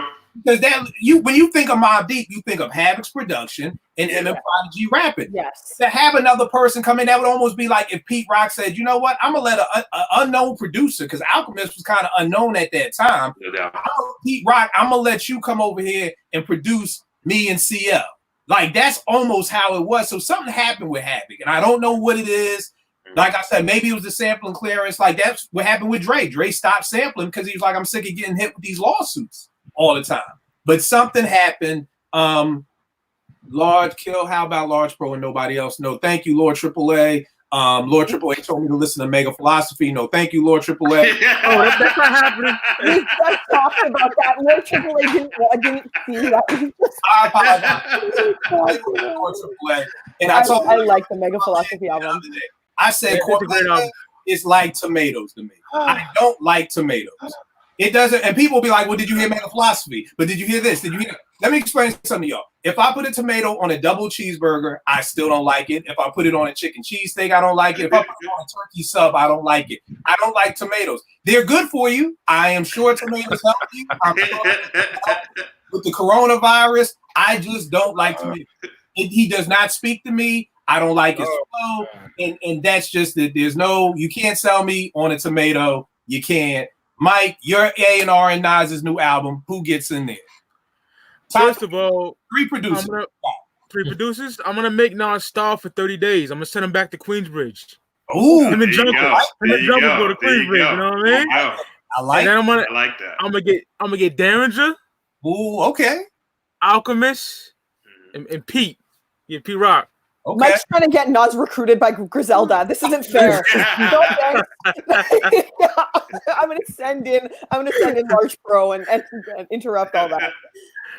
I think Darren, like that slow menacing Derringer shit with Esco on it be fire. Yo, bro, your three were my three exactly, because it's just like that. Before I die, I want to hear Nas on some grimy, just get at me, Queens. And I love what you said. Send him to Queensbridge for 30 days, my nigga. Shout out the nigga too. You ain't driving no car. You ain't got no driver. You don't got no. Ain't nobody popping your champagne for you. It's him in jungle, yo. I want you back in the projects. I want you out there on the project benches. I want you to live that lifestyle and then come with some grimy, nothing for the radio. And here's the thing. I don't want to make this excuse for Nas, but I want to do a show on, and I can tell people this because nobody's going to be able to do it like we would do it. Breaking down how the industry has ruined so many careers. And what I mean by that is Quest made this comment at the Source Awards, and he said when Biggie won for Lyricist of the Year, he said you literally saw Nas like get deflated. You saw him like, I know I'm winning this award. It's Illmatic. Like he ready to get up and they say big, and he kind of just like slumped in his chair. So Quest was saying he was not shocked when he heard If I Ruled the World, because it kind of said to Nas, oh, you want to be revered and you want to be recognized and all of this. You can't make that Illmatic stuff. You know what I mean? So I think for so many of our heroes, you know, and at that age, I couldn't understand it. At 46, I get it now. Like for me to get out the projects and for me to feed my daughter and for me to keep my family safe, if I got to make some bullshit songs, it's better than me selling crack. You know what I mean? Now, the backpacker in me in 96 didn't want to hear that because I'm 21, I'm 22. I'm like, do it for the culture. The grown man at 46 is like, I kind of get it. You know what I mean? If somebody tells me right now, Kill, I got 10 G's on a beat for you, but you got to speed that shit up and, make a dog bark on it, my nigga. And they go to college. It's just like you asked me at 22, I'm not doing it. At 46 for the mortgage, nigga, I may do it. You know, so again, yeah, exactly. The industry has messed up. If we just said, Nas, do whatever you want to do, we're talking about a different Nas, y'all. I promise you. If Illmatic goes triple platinum out the gate and Nas is getting money and Nas wins Lyricist of the Year, I'm serious, y'all. We're having a totally different conversation about Nas than we are right now. But when you're trying to make music at a time when Bad Boy ran the city and Bad Boy ran the airwaves and people were getting $1 million videos and like, to keep up with that, you can't make Illmatic. You can't go to Large Professor. You can't go, to Premier. Because after a while, Premier got played out. You know what I mean? Because people don't like to talk about it, but truth be told, when 2000 came around, Just Blaze became the new Premier and Kanye became the new Pete Rock on some real shit. Because people started going to Just the way that they would go to Premier. Because back in the day, it was like, okay, I'm going to make this album, but I need that street banger. Call up Premier. Then it became, oh, I need that street banger called Just. Like Fat Joe and Just got a banger called The Incredible. Yeah. That was a Fat Joe album, but that's crazy. You know what I mean? So that's the thing that, we're talking about different Nas. But right, 3 MCs, who do you get? No, 3 producers. 3 producers, I'm sorry. A&Ring for Nas. Definitely going with Pete. Definitely going with Alchemist. I would love, honestly, just a straight Nas Alchemist. I know we're not gonna get it. And then my monkey wrench is Madlib. Madlib. I think with those 3, we'll get a seamless project as far as just, the sound. We're not gonna get something too far left, too far right. It's gonna stay right in pocket. And I think those 3 producers would be able to tell him, nah, nigga, that shit whack. You need to go back in here and do X, Y, and Z. I think he would listen. We talked about this. Kill, you made a point a couple shows back. I don't think he's at a point to where he can listen to producers at this point. Like who is he gonna listen to say, nah, that shit's trash, rewrite it, or let's reformat it, or let's move this, let's move that. Okay, but I have a question. Do you think Nas is not able to say, like, do you think it's because of Nas, or do you think the producers aren't saying anything because it's Nas? It could be both. It could be both. I mean, if you get a joint and you're working with Nas, it's the first time you ever work with Nas, you're just happy to work with Nas because you on that nostalgic shit. You ain't even thinking about, you might not be thinking about giving your best 100%. You just like, yo, I'm gonna give him whatever he chooses, and I'm gonna be happy that I'm gonna get this Nas credit because that credit is gonna get you 10 more beats sold. You might not care that it's one of your C or B beats. He'll know what I'm talking about. You got that batch that nobody hears. The producer might not care, We care as the fans. Right. What you gonna say, Cal? I was gonna say to Rex's point, I think maybe that's why Pete Rock and Alchemist Beats are on Lost tapes and not on the album, because they would tell him, "Hey, my shit is hot. It's better than other joints that you got on this album." And he's like, "Nah, I don't hear that." So he's at a point. I think he's at a point where he's like, he don't have to listen to them. Yeah. So he can get. I don't even know those producers on some of the people on the album and stuff like that. Yeah. And that's another thing too is with the producers, like you said, Rack, with your BNC shit, it makes me think of Rock Marciano. And the reason he started making beats was because he said, "Yo," he would go to people. You know, he ain't named names, but I figured it was some Just Blazes and people like that. And he was like, "Yo, the beats they was playing me wasn't the shit that I know they play for Jay-Z. You know, but they still was trying to charge me 20, 30,000 for this beat." And he said, "That's why, fuck it, I'm gonna just learn to make my own beats."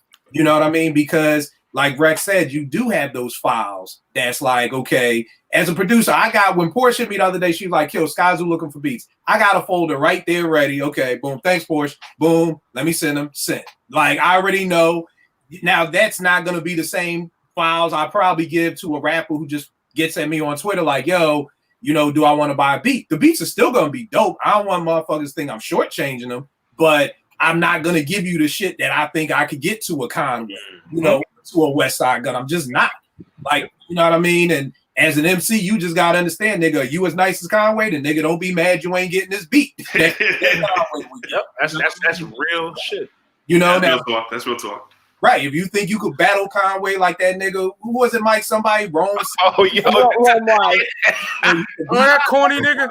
You battle Conway? He's not bad. Rome Live isn't bad. I checked him out. He's not bad, but yeah. Again, I mean, he's not terrible. Well, here's the thing. And again, it's just my opinion. Put it this way. He's not dope enough for me to say, "Yo, you want to do something together."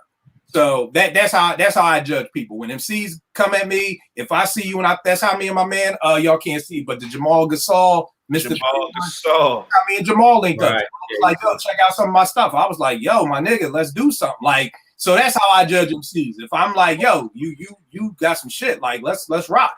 Like, so, and Eddie, who you got? 3 producers. All right, two of the same ones that everyone mentioned. I got Pete Rock, I got Alchemist, and my third is going to be Apollo Brown. I think now it's going to really sound dope over some Apollo Brown. Yeah, you know, he got that nice mix. You know, he's a little soulful. We got that boom bap. Right. Yeah, I think that would work. That would work. Yeah, I like Apollo Brown. Crazy, but I really like this type Pete Rock right here, and Mike, I already know, you know. Yeah. Brutus. Hey, look, they understand I paint these pictures because I'm living like it. When I spit it, make you feel like you got hit with lightning. My God, as soon as whenever Benny jumps on, it's just he owns it from the first round. But you're like, "Dad, give me that Pete Rock with Nas." Come on, man. Yeah. You get like, see, I have to be very specific with I want this album. Hey, yo, now I got you. This is the album. Nigga. Yeah. I don't want that just go loop up something Alchemist, electronica. I want Rubber Bands and Weight Alchemist type stuff. But 10 niggas with me, all body catches. Yo, I cannot.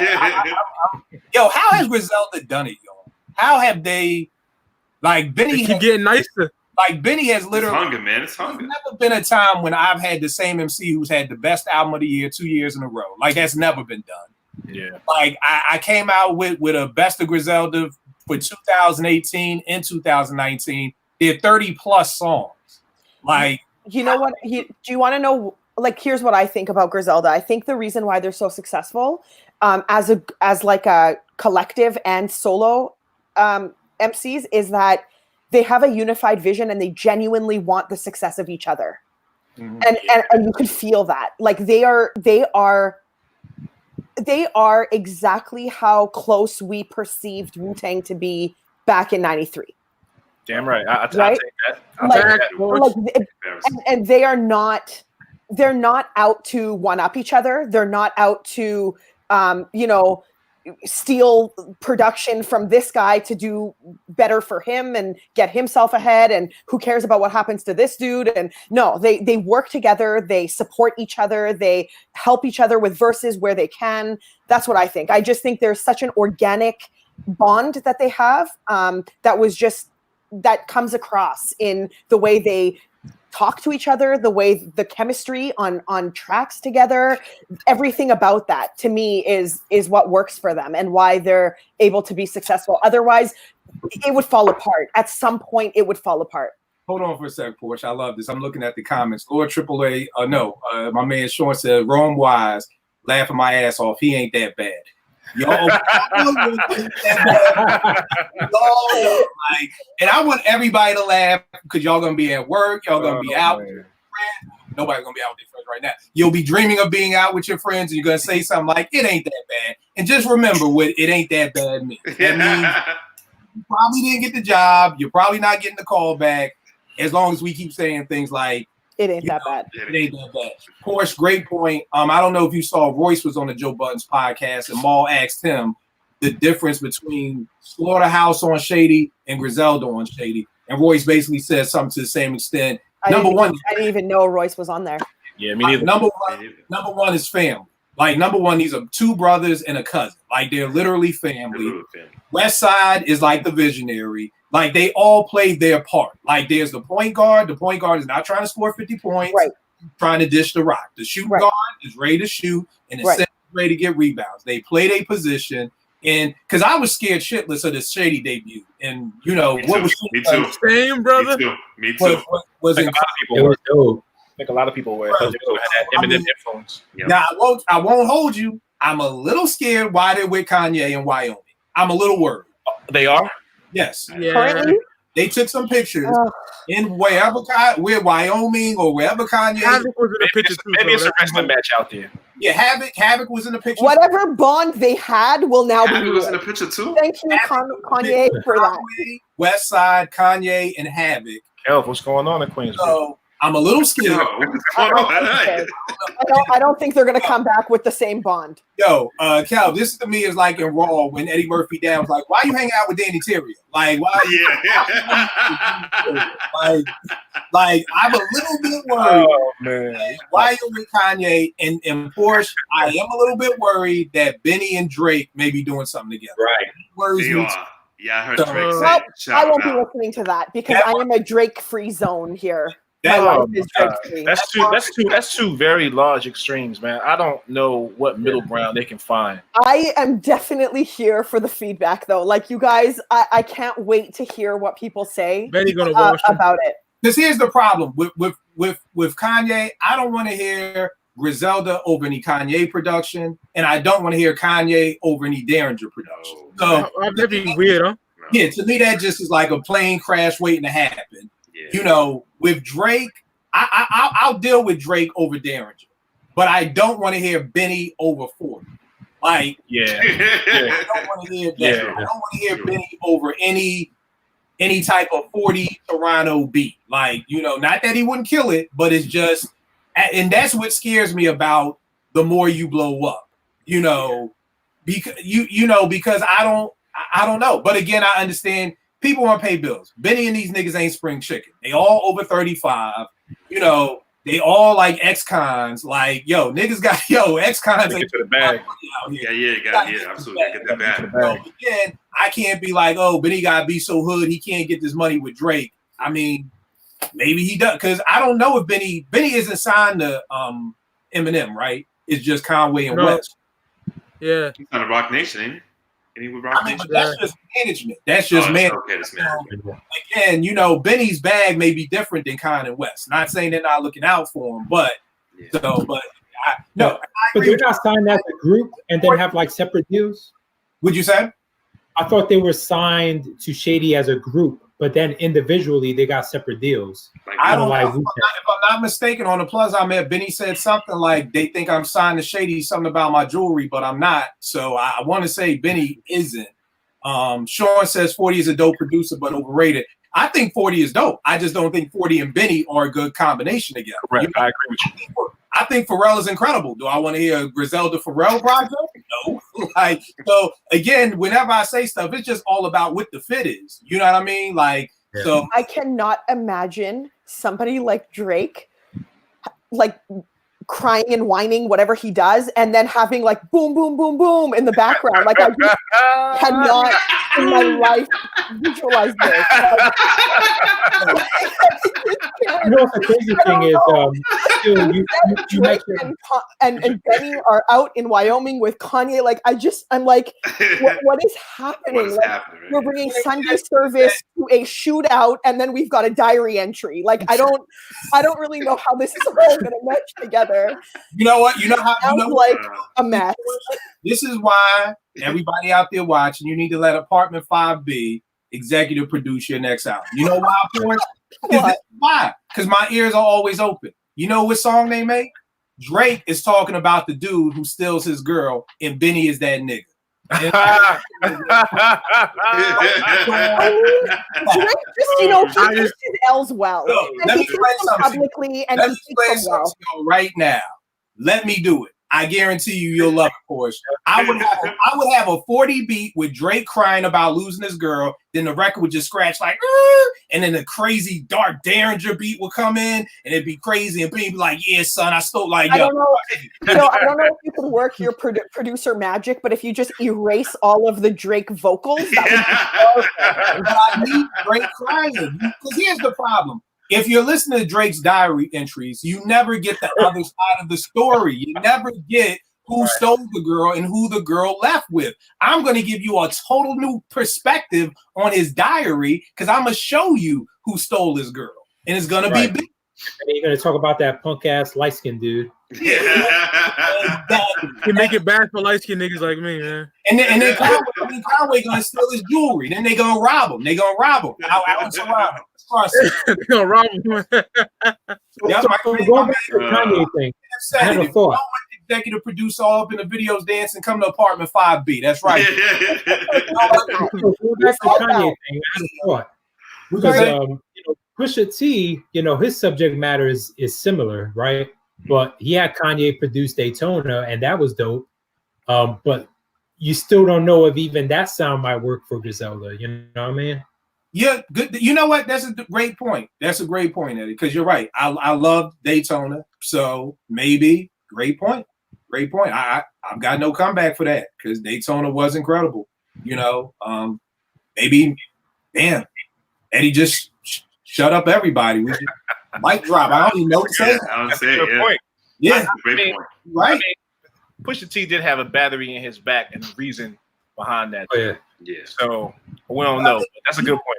Without the battery in his back, I mean, those beats. What was the second joint? That God, whatever that second beat was.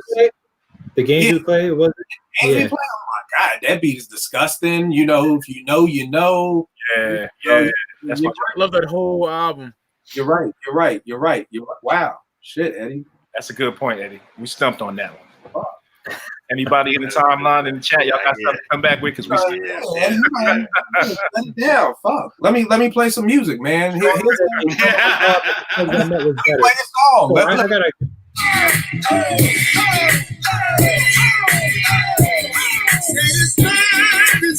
Barrow.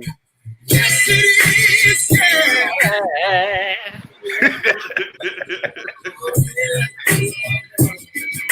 Comprehend the guidelines. My chest out, chinchilla all relaxed on the sidelines. I'm so famous. Understand, New York City respect my game like Joe Namath, and I protect my name like Joe Anus. In prison, y'all don't hear me, y'all don't listen. Y'all just wanna shine, y'all just wanna glisten. Floss, knowing that the soul is still missing. Damn, I'm no poetical pastor, slave to a label, but I own my masters. Still get it poppin' without artists and repertoire. Cause March is a mark, only minus the A&R. When my brain excels, train the rails, pop shit, make you feel the clips like wells. You will feel me, you will admire. Struggle, hustle, soul, desire. It's like this, man. Hey, yo. When it comes to text, I'm similar to a mentor. Don't say the damage that I do. Fucking around, be nobody showing up to. First come the worst, my people. Yeah, killed that. Slept on, right? Killed that. My good friends, and I done live my life right. And cribs, $100 bills. All on the parties and never four wheels. Full of medicine and generate mills. On the album, only football sales. Millions. I'm sitting on the beach, and the only thing I know is this furnish I'ma take. That's up, lift up my voice. He got the shit that the government got. Undisputed. For street niggas living Lives on the line. Young guns coming up during these times. So fine drugs letting niggas slide. I'm slinging like foreign and Just a quick Alchemist joint to get me back on point. That you killed that shit. This is a quick Alchemist joint, the stuff that he got, man. Yo, I really would love to just have, like y'all said, a whole Alchemist Nas EP. Or here's the thing that I've never understood why people don't do, like how Fab will give you the bullshit album, but then he gives you know what I mean? Like, I never understood why these rappers don't give us a mixtape, because then I'm good.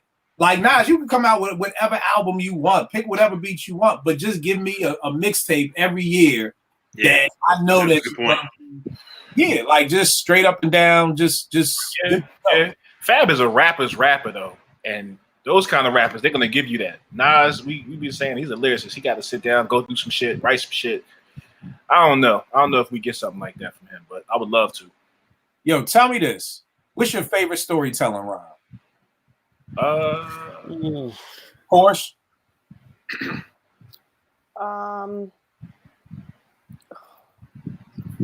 Favorite storyteller rhyme. Come back to me, because I'm stuck between a couple MCs, and I just want to see which track I would give the edge to. You know what? Just off the top of your head, nothing. Just the first storytelling rhyme that comes to mind, because you're right. I got one. Everyday Struggle. Everyday Struggle, Biggie. Yeah, that's my favorite. That's one of my favorite songs in hip hop. So I'd go with that one off the top. I'm gonna go with the one Kill you always pull out for your young boys. Rewind. I remember the first time I heard that. Oh my goodness! And I was, it's one of those joints you sit there and you're on the edge of your seat, like, yo, how is this shit gonna end? You get the story based off what he's telling you, but you're like, how is this shit gonna end? And nobody's ever done that since. That's very hard to do, let alone put paper to pen. Yeah, he did it backwards. Mm-hmm. and it made, that was one that was in my mix too. It made perfect sense. Yeah, it wasn't like where you had to be like, well, let me hear it again. You listen to it again for the rewind factor, but you had to listen to that shit. I'm gonna go with Rewind, man. Nice. Top of my head, the first thing came to my mind was Rewind. All right, I'm gonna go with another Nas one, Blazer 50. I mean, same thing, Rick. I'm like, the broken glass. I mean, just the like hate rap. It's Bobby divorced Whitney. Like Bobby divorced Whitney, right? Yeah. Oh man, he's killing it. Lord 3A says Stray Bullet and In Vitro. Sean said Motherless Child. Ghostface Motherless Child. Nice. Dope picks. What you got, Mike? I got Wildflower from Tony Stark's Wildflower. Nice. Nice. Good one. Is that the joint with the Looney Tunes characters? Yeah. Nah, that's talking about how the shorty cheated on him and shit. Okay, the joint with the Looney Tunes characters was crazy too. Bugs in them shit too. That man. Yeah, Ghost got some crazy. Ghost is nice. What you got, Eddie? Man, I got Ninjas Bleed, that Biggie joint. Yeah. He broke that down. And my wild card, I gotta say Trilogy by Pharoah Monch. Very dope joint. So we have the three parts. Very dope. Very dope. Very dope. Yes. Shoot, speaking of that, don't forget the Calm joint. We always talk about that. Which one? Testify. I mean, he got Calm. The joint where they robbed his mom on the boat. Oh, the stolen boat. His grandmother. Yeah, and to this day, I remember we just was talking about. We thought Tip did the beat, but he didn't. Oh, you talking about Stolen Moments? Stolen Moments, yeah. Stolen Moments, the three part. Yes, I love that. I love the ending of that. That's crazy. First thing that comes to mind with me is Joe Budden's 3 Sides to a Story. Nice. I like that. Crazy. That's a dope one. Never heard Joe Budden's, because whenever I say Joe Budden's is a dope storyteller, people be looking at me sideways. I'm telling you, Joe is nasty. Like, if y'all don't believe me, go listen to Who Killed Hip Hop on YouTube. It's 14 minutes. Jeez. This dude breaks down the whole industry on who killed hip hop and what killed hip hop. I mean, 3 sides to a story is like Usual Suspects. Write that down. I haven't heard that. Type stuff. Like you got to keep up with the characters, and you got to remember, oh, that's him. Oh, snap, and she did that to him, and it's on a whole nother level. Also, I have to say, Troy. Troy is one of my favorite storytelling songs of all time too. Yo, Portia, I think when you get married, you're coming down the aisle too. That's already been said. That's already been said. Like that's definitely. And I even put up the Vince McMahon gif, and I said, "This is how I'm walking out in my dress." And you know what? You better live stream that shit. And I was like, I will. You could even remix it. Trick people. Have like the standard, chords. Right. Dun, dun, dun, dun. Yeah, exactly. There you go. Yo, it's funny. Did y'all see the tweet I sent out with is Swiss on stage and Cassidy is losing his mind and Buster's losing his mind and all Swiss? Yes, I was dying. Yeah, he was pressing the button. I saw that. He literally is just pressing the button, making the noise like dun dun dun dun dun, dun and like Cassidy is like this and Buster's moving back on the nigga and shit. I didn't see it. It's crazy, and it just goes. And I was telling people that so much in hip hop is just about who does it. You know what I mean? It's like people don't judge anything. And I always tell the story when my man came over here, he loves Ninth Wonder. And like I was just playing some Dilla stuff in the background because I got beat tapes from every damn producer you could think of. Porsche, I need to send you some Pete Rock beats that will blow your that would be much appreciated, Kill. But so people know I have beat tapes. So I was like, yo, let me play you some Ninth Wonder beats. And I'm playing him my beats. But I'm saying they're Ninth Wonders. He's losing his mind. He's like, oh, he was like, yo, he's the GOAT. He's the GOAT. I told you that nigga's the GOAT.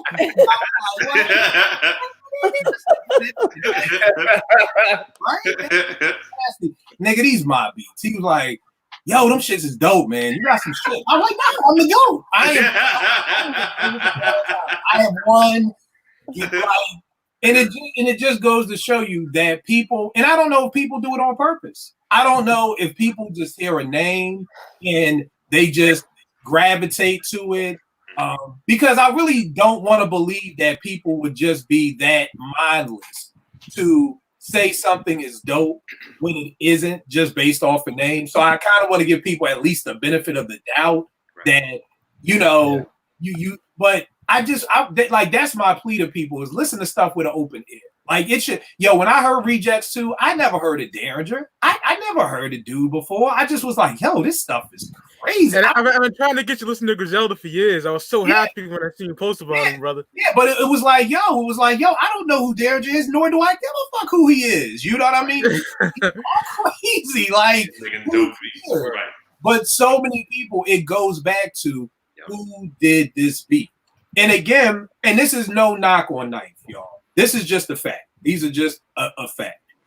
That during that time when Jay was doing the Black album, I used to be on OK Player Heavy, the Roots' website, their message board. And they were killing Jay-Z. Nobody liked Jay-Z at that time. You was a hip hopper to the core. You hated Jay-Z. He was the track masters. He was the devil to boom bap hip hop. Swear to God. And nobody liked him. This was around the time that Quest had done the Unplugged with Jay-Z. So, Quest was putting Jay on with OK Player, stuff like that. So at that time, Little Brother was the dopest thing in hip hop, period. Like they, according to people 35 and under, like, and I get it. Little Brother is their Tribe Called Quest. Yeah. You know what I mean? They're not my Tribe Called Quest because I had a Tribe Called Quest. I compare them to like when New Edition came out, my generation loved New Edition. My mother was like, nigga, I had the Jackson 5. I'm good. I think New Edition is whack. They make cool music. I like Candy Girl. My mom like Candy Girl. But she like, nigga, I had the Jackson 5. I'm good. So Little Brother is cool. Little Brother's New Edition. Yeah, but it ain't bad. New Edition is the shit. Like, I'm just for somebody my mother's age, they didn't need a New Edition because they had the Jackson 5. For me, I didn't need a Little Brother because I had Tribe. And I have so many younger people tell me, oh man, they was like my Tribe Called Quest. Well, that's cool. I didn't need a Tribe Called Quest because I had a Tribe Called Quest. But at that time, Little Brother was incredible. So the thing that I love about Jay is I call Jay Satan. He's like, the snake in the garden who says, hey, did God really tell y'all can't eat from that tree? And the reason why I say that is because everything Jay does is strategic. Yeah. Jay doesn't do anything by accident. It's all strategic. So Jay is sitting thinking, these backpack motherfuckers really hate me, huh? What if I got their favorite producer on my album? Mm-hmm. Think about that. I'd get the motherfuckers to love me. So Knife gets on the boards. Guess what, y'all? I made Jay-Z's Black Album. Now everybody loves Jay-Z. Now, some people may not know about the Knife Wonder sessions. And again, this is fact. This is not opinion. At Knife and ask him, and he'll tell you the same goddamn thing. He played Jay-Z beat after beat after beat after beat after beat. Jay didn't pick anything. Jay told him, go loop up A Woman's Worth by R. Kelly and come back. Let me explain something to y'all why that's strategic. If I get a chance to play beats for Jay-Z and I play him 100 beats and he doesn't like any of them, you know what happens? He's going to say it was nice meeting you, Kill. Have a safe trip home. Jay-Z is not going to tell me what to loop up. Jay could have told Young Guru to loop that shit up. Jay could have told Kanye loop that up. But he didn't because he needed Knife Wonder. And that's no knock on Knife. God bless the brother that he got that shot and he's ran with it. I think Knife is a huge a bearer of hip hop. I think he has, this is no shot at Knife. These are just the facts. That is how Jay works. And that's just how he moves. And I think from that point, everybody just have loved Knife. Because when people say things like, oh man, my GOAT list is Pete Rock, Dilla, Premier, and Knife Wonder, I'm like, whoa, stop. Flag on the play. So just no Marley Marl, just no Dr. Dre, just no Bomb Squad. How did Knife is like that bully who just cut the line. Like this nigga 25th in line, just moved to number 2 in line. Like nigga, you in line. And the great thing about Knife is I've heard that he'll probably tell you the same thing. Like, yo, I don't deserve to be up there. So again, this is no shot at Knife. It's more so about how people listen and how people cling on to something and then run with it. You know what I mean? The thing about Knife is the new Little Brother album. If y'all heard it, no Knife Wonder on that whole album. They were trying to work with him, but I guess something he either wanted to produce the whole thing and he had a different direction they want to go. And then he was taking a while, so they decided, all right, while we're waiting for Knife, let's work with these other producers like what was it, Focus 3 Dots and Knots and a few others. Got a few beats, had some concepts. I guess Knife didn't want to share the album with other producers. Said, all right, we'll do it without you. To be honest, I think that album was doper for that. I don't think the album would have been as dope if it was just Knife. I think they had the concept for the song. They picked the beats that fit those concepts. I love that album. Knife still does dope stuff with other artists, but I feel like they outgrew each other. Here's the thing with that. The thing that I loved about the making of that album, I'm not a huge fan of the album, but what I loved about it was that Fonte was just honest about the process. And he said Knife was sending us joints and they just weren't dope. Right. Like just straight up and down. And then I'm like, thank you. Thank you for saying that. Because I know if I said it, I'm a hater. Yentz is over here talking about, here we go. See, what I'm talking about. See, if Fonte was sitting right here talking about Knife Wonder's beats wasn't dope, ain't nobody putting, here we go. It ain't gonna happen. I ain't heard one person on the timeline say, Fonte hating on Knife. So again, if Fonte says the beats ain't dope, then it's like, the beat. You know what this shit is? We gotta stop this, y'all. And it started with Jay-Z. See, we keep coming back to Satan. It always goes back. Stop.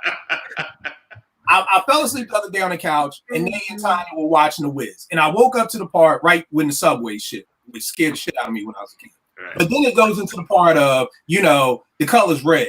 No, the color's green. No, the color's gold. Mm-hmm. And Jay started that shit. Jay started that. And the problem is grown ass men went with it.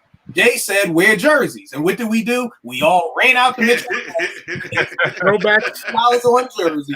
And we bought jerseys. Then Jay said, nope, no more jerseys, button-ups. Now niggas sold all their jerseys on eBay, and then we went out and brought a whole bunch of the buttons. The commissioner of the NBA had to joke with Jay like, "Yo, you fucking up my sales with jerseys, my nigga." Like that's how big Jay's influence is. That the commissioner of the NBA is coming to you to say you're messing up my sale.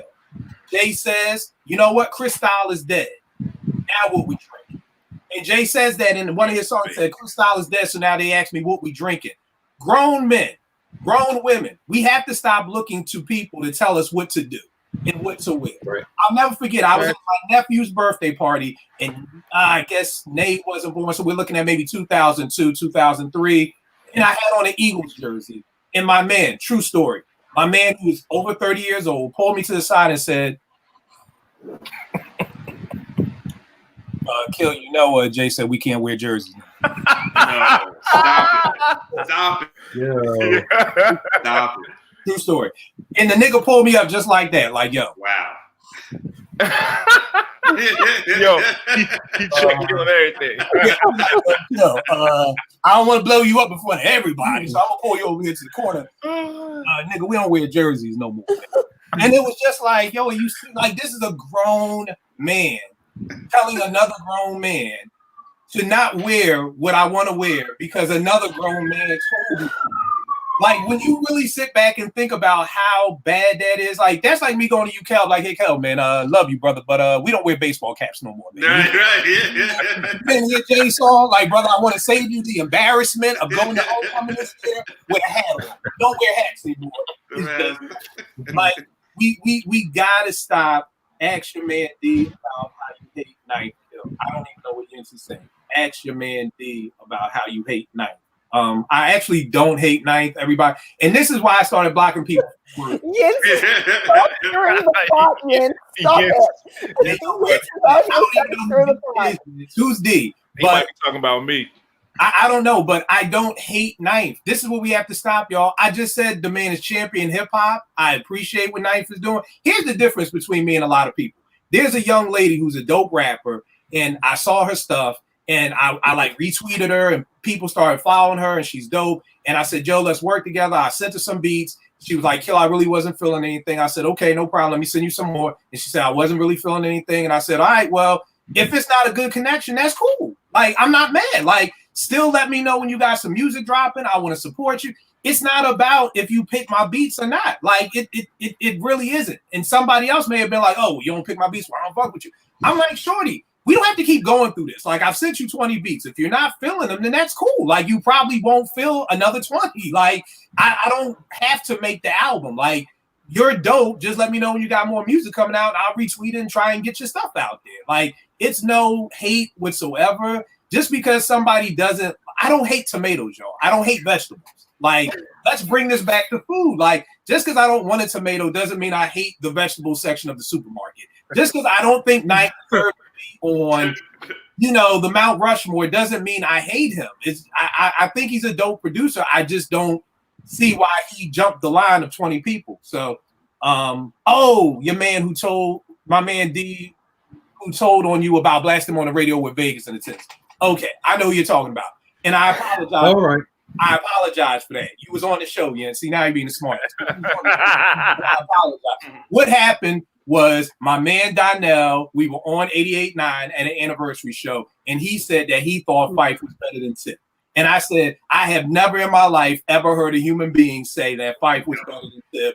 I got on the radio and was like, yo, Baltimore, let me know, is Fife better than Tip? And yes, I was wrong for that. I was judging. Yes, you are 100% correct. I was judging Donnell. I shouldn't have judged him. And I was younger. I was 7, 8 years younger. I've matured now. So if you say Fife is better, I don't want to argue with you. I'll just ask you why Fife is better and agree to disagree. You're 100% right, Jens. And I did say Ninth is a mixtape producer. I did say that, Jens. You are 100% right. Stop logging whatever we say. A mixtape producer? You said that? I said I did. God.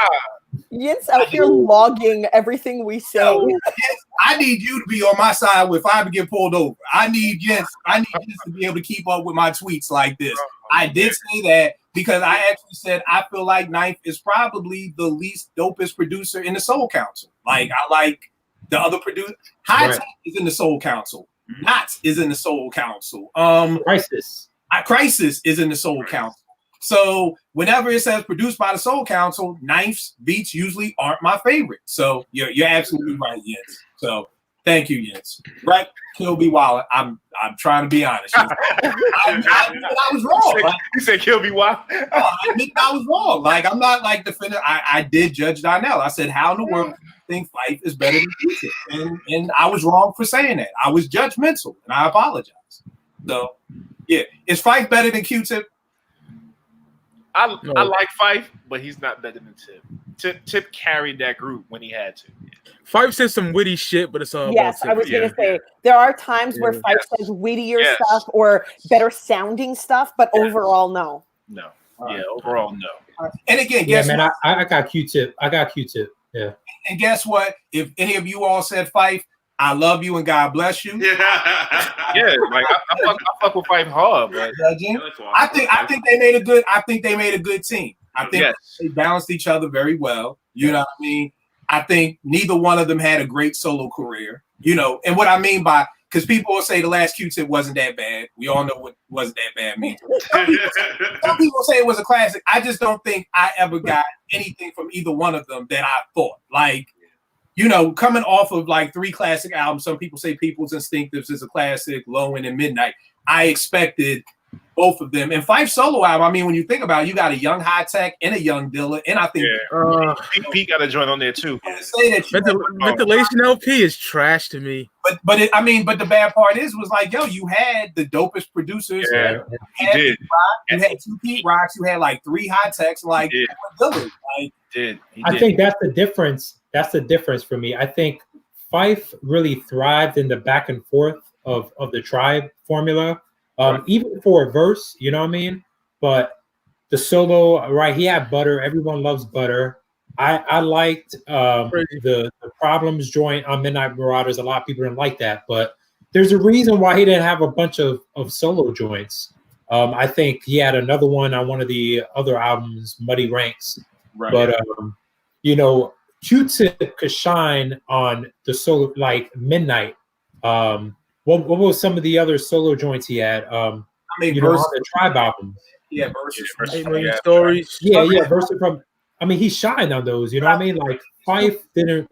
Is that like you said? They're good together. Like and it's very. And this is one of the reasons I give Pharaoh so much credit. He's one of the few MCs. Him and Big Boy are one of the few MCs to be in a group and then go on and make very dope solo albums. True. Yes. You know, I've enjoyed all of Big Boy's solo albums. I've enjoyed all of Pharaoh's solo albums. You know what I mean? Which really that's Lucian's left foot. Yeah, I mean that's a 5 Mic classic to me, and I know I'm by myself with that, but I love. Nope, you're not by yourself at all. Yeah, it's dope. It's dope. But they're very few and far. Like I think Pasta Noose is an incredible MC. Do I want to hear Pasta Noose rhyme 3 verses 14 times? Probably not. I won't know what he's saying. Him and Dave did well together. You know what I mean? I don't know if as much as I love, I don't know if Q-Tip. I want to hear 3 verses 12 times, like from these artists. You know, because they're good at where they go. We saw Eric and Parrish. Neither one of them had any great solo career. You know what I mean? Like I think most of the groups that we lost, we would have rather got a reunion album than their solo albums. You know what I mean? Like I would have much rather wanted a Main Source reunion, but I feel like with hip hop, we get it when they're past their prime. Like by the time we got a Brand Nubians reunion, it kind of was like, we don't even want one. Right. You know, Kelv, you're my age. When I wanted Hulk Hogan to wrestle Ric Flair in 1986. Okay. And then it wrestled until like 2003, and it was like, who even cares anymore? Like, so that's the problem. Like 50 years old. Right. By the time we get the reunion albums, we're like, we really don't even care anymore. Like, if Outkast came out with a reunion album today, if we found out on Wednesday that Outkast was coming out with an album on Friday, the timeline would be crazy Wednesday and Thursday and Friday. It would be crazy for a little bit of Saturday, but by Monday, we wouldn't nobody even be talking about Outkast anymore. You know what I mean? So that's the problem. And do y'all think, I know it's 2 hours, so we probably about to get out of here, but tell me this before we go. Do you think, how do we change that philosophy of, I call it speed dating hip hop? Is it just because, and we talked about it before, so many albums, How do we get it to where we've been waiting 12 years for a Jay Electronica album? It came out. Nobody's even talking about it anymore. 2 weeks later, we waited 12 years and it literally fizzed out. Then some people say it fizzed out because it wasn't that great. I truly believe even if Jay Electronica got Just Blaze and the beats was incredible and everything was bananas, it still would have fizzled out. Why? Of course. Why? Can we change that? Can we change it? No, I don't think we can change it. I think it's it's because of technology, social media. It's all social media. I think it's shortened attention spans. I think it's allowed so much to come out and so much to be consumed that it's just become like people just sit with it for a short time because there's no if you prolong that, then you're missing out on like 10 other albums that are dropping. And it's just because of the speed at which music is being released and how quickly fans want to consume. I think if we just eradicated social media and went back to, like physical copies with liner notes and waiting for albums to like actually physically drop before you even had the ability to even get a hold of it, we would have time with it, but not like this, not with streaming. All right. What about you, Kel? Can we get it back? No, I agree with Portia. It's too. Everything is too fast. Like you said, the news cycle is so quick. It's funny you said about the albums. I remember albums come out every Tuesday. Yep. And the New York Daily News used to have every month, the beginning of the month, they would tell you every album that was coming out for the month every Tuesday, and you'd be anxious, just waiting for that Tuesday to come around. And now it's you'd have to go to the mall or go to the mall, right? Exactly. You guys had different music stores than I did. Right. What did you guys have? Sam Good, Sam Cooke, Sam Goody, Music Factory, Town Records. Yeah. I mean, we also naming off neighborhood stores like Music World. It was an experience. Downtown Records. Yeah. It was an experience. We had one store. HMV, and that was the only place you could get music, and hip hop was so hard to get a hold of. Right. Exactly. And you used to go the first week because it was discounted, right? That's right. Yeah, right. It was on sale at first. Yeah, exactly. Yeah. I wish you guys knew how lucky you were. Sunset Park at one point was the only album that I could get a hold of, and I went and bought it because it was the only hip hop. The Sunset Park soundtrack. I remember I listened to that shit for 3 weeks because I was like, "It's the only hip hop I have." You got that Mobb Deep on there? Absolutely. Right. What about Lee had a banger on there. Mike, what about you? Think we can go back? Nah, man, because like you say, Kill, back then you listen to your album and you remember the lyrics. You learn the lyrics. Nowadays, nigga listen to an album for 3 days and move it on to the next thing. You know what I mean? Yeah. Well, me, I'm like you, Kill. I listen to the album every day. I learn the lyrics. Right. It's microwave hip hop nowadays for these niggas. Microwave hip hop. It's microwave hip hop. What about you, right? Yeah. Man, everybody nailed it on the head, man. That time, unfortunately, has come and go. We were fortunate to live and experience it. This generation will never get that experience, and I think that's one of the reasons why we are the way we are when it comes to hip hop. We experienced hip hop. We experience hip hop. You know what I'm saying? Like we are hip hop. This new generation is not that. If you ask them to name the pillars of the culture, they'll look at you funny like, pillars of the culture? What the fuck are you talking about? They don't even know that it's a culture. So, no, it will never come back. But you say it all the time. When we do shows like this and us doing this is an extension of that from our experiences. It will never come back to that time period. All right. Same thing, Ed? Yep. Yeah, man. And to piggyback off of what Rec was saying, I mean, I remember listening to like the radio, like Hot 97, when they would, break new music, you get exclusive drops. Sometimes, it'd be Funk Master Flex, and he wouldn't give you the whole joint. He'd like scratch it up. He'd give you like maybe the first verse, scratch it up, and like leave you hanging, until the album drop or whatnot. But right, exactly, right. But right. It's crazy. But, going back to the whole, buying albums and you only bought so many, you know, you have limited funds, so you know, whatever you bought, you lived with it, you know. And we don't do that anymore. It's like you have subscriptions, so you can listen to everything. So you're moving on one to the next. Right. It's one of those things where I really feel like the internet has been a dope invention, but it's fucked up these kids. Yeah. No doubt. Screwed them up. Like I tell my teens all the time that there's a part of your brain that y'all have never even used. Nope. Like we have some geniuses out here. These kids can code, they can build websites, they can engineer the shit out of something. But ask these motherfuckers to get some peanut butter, and it's like, peanut butter? What would peanut butter be? And the reason why I say they're using a part of their brain they haven't used is because, of course, if me and you are going back and forth about what year did Omatic come out, and the internet is not out, you know what we have to do? You have to start digging in your memory files to be like, wait a second, I used to be here and I was in high school and blah, blah, blah.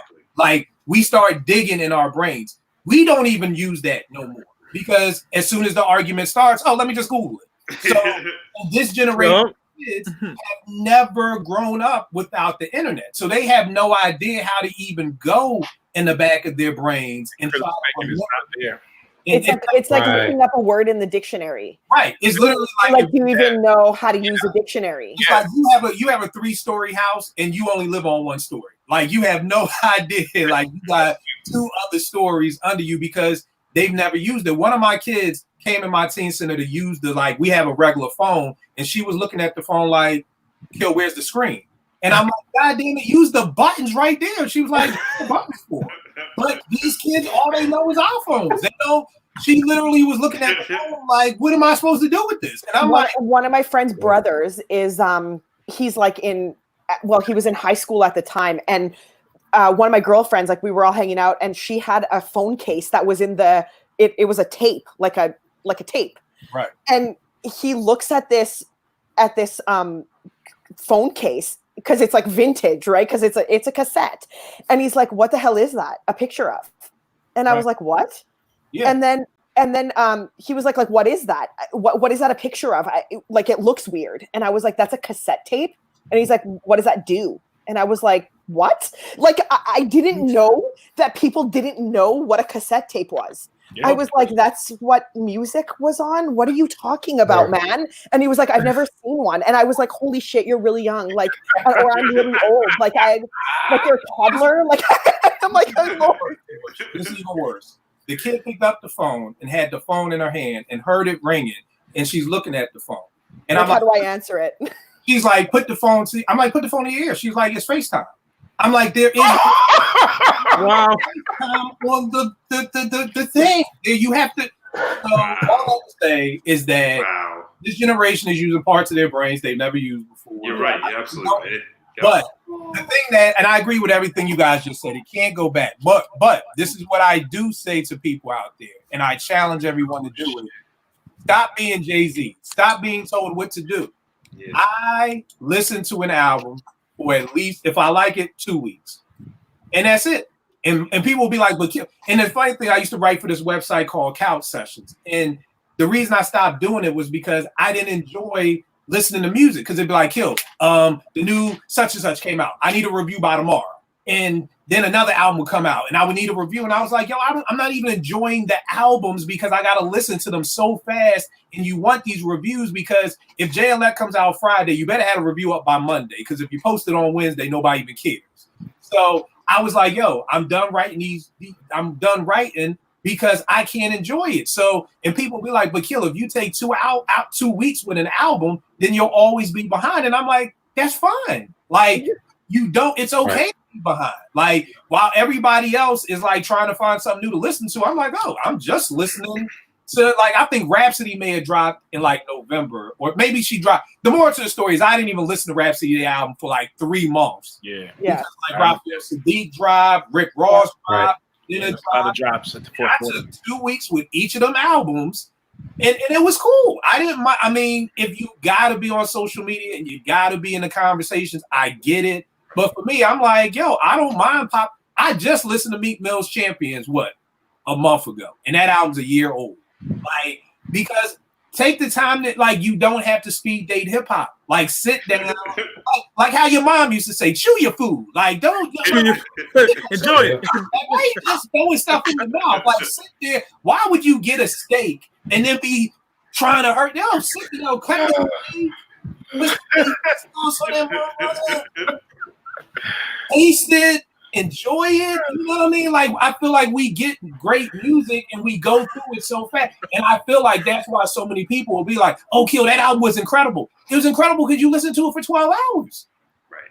Like you just ran through it. Like, did you really enjoy it? Did you really like? Can you really? You can't eat a Philly chicken cheesesteak in 5 minutes and say it was good. Like, take your time and enjoy it. So that's just my challenge to everybody. Just because the industry puts music out all the time, like I can tell you this right now, ain't nobody break. Once Lulu come out on Monday, nothing is breaking that for at least 2 weeks. It's just not. So people will be sending me like, "Oh, gee, check out my music." I'm like, okay, I'll get you in about April 5th. It's like you got an appointment, my nigga. Like, because I'm not gonna listen to your shit over Lulu. I'm just not. Like, I'm not listening to my own music over Lulu. Like, I'm just not. Like, just take time, just listen to the music, enjoy it. I challenge people. When's the last album y'all had that you could literally rap the lyrics along with? Like, that used to be fun to me. Like, able to listen to a song and rap with it. And nobody can do that anymore because y'all don't even take the time to learn the music. But the album's incredible. The album's a 5 mic classic, but you don't know no quotables from it? Like, who is raising y'all motherfuckers? Roaches? Like, yo, how do you like what the fuck? Like, how can you say something that's a classic and you can't give me 8 bars from it? Like, that ain't no classic album. That album ain't incredible. Like, yo, like I can sit here and tell you New York State of Mind right now. You know what I mean? Like, I could tell, like, so I'm challenging y'all, please. Especially during this corona shit. We stuck in the house. Oh man, this session is happening. Rants for kids. I love it. I love it. This is the perfect time. Just try this, y'all. When Lulu come out on Monday, if you rock with Griselda, just listen to Lulu and nothing else for 2 weeks. I know some of y'all brains will start to deteriorate. It's gonna start shaking like, come on, Kill. I gotta listen to something else. I know it's gonna be hard. It's like Detox. It's like Pookie and New Jack City. We gonna I know you're gonna be shaking and like, oh, come on, Kill, please let me listen to something else. No. You know what? Let's take it easy. A week. Give me a week. Just listen to Lulu. If you are a Griselda fan, when Lulu drops on Monday, don't listen to nothing else for the entire week but Lulu. We're going to try and do this bit by bit, y'all. We're going to detox y'all. We're going to get you off that crack. Y'all on crack of having to listen to everything. 10 albums drop. I listen to all 10 of them. We're going to get y'all off that. An album dropped at midnight and at 12:48, it's a classic already. And the album is 49 minutes. You ain't even finished the album. It's only 12:48. It's 49 minutes. And I don't think we're going to stop that. We're going to detox y'all. So when Lulu comes out on Monday, for the whole week, just Lulu. Try it. Just try it. I want to know, can y'all do it? I'm including y'all too on the channel. Oh, yeah, no doubt. I could do it. I got you. do it. I got you. No, I haven't even listened to the J Electronic album yet. So Okay. I haven't finished it. I don't know if I can finish it. Just listen tomorrow. to I'm listening to that tomorrow. I'm sorry, Eddie. We're gonna listen to Lulu for a week. We're gonna check back in a week later because we still gonna be Corona bound, and we are going to find out who could honestly listen to Lulu just for the week without listening to nothing else. Because I feel like we listen to an album like one time and then be like, "What's your favorite song?" Like, I don't know if I go to a restaurant once, I can tell you my favorite thing on the menu. My nigga, I only ate one thing. I only been there one time. I have to go numerous times to be able to tell you what's my favorite thing on the menu. But you know, we quick to say we listened to this album 2 times, but this is my favorite song. But neither here nor there. Mike, give them all the information. Where can they hear Speak Your Cloud podcast, man? All right, Speak Cloud podcast is on YouTube. Just punch in Speak Your Cloud, you find it. Get at me on Instagram, Mike Sears _ Speak Your Clout, Twitter, Supervillain85. And before I go, no doubt. Shout out to Lord 3A, man. He mentioned this album. It's a classic, man. I realized. Yeah. Real loud. Yeah, classic. Oh, and Triple A already said not gonna do it. Kill. Okay, cool. So wow, I don't think he knew. He said Lulu with question marks. I don't know if he knew what the album was or he was asking. Oh, I don't know. Here's the thing, everybody, people. Guess what? I have not anymore, but I used to have friends who were crackheads. Crackheads are cool as shit. You know, Same. They do shit for free. I wish there were more crackheads. Honestly, my car used to get washed every week for free. Oh shit!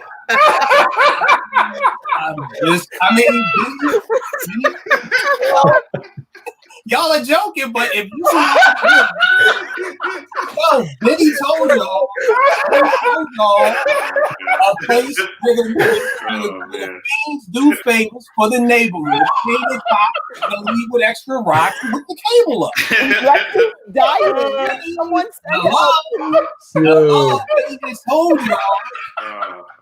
Yeah, fiends do favors for the neighborhood. Came to cop and leave with extra rocks. He hooked the cable up.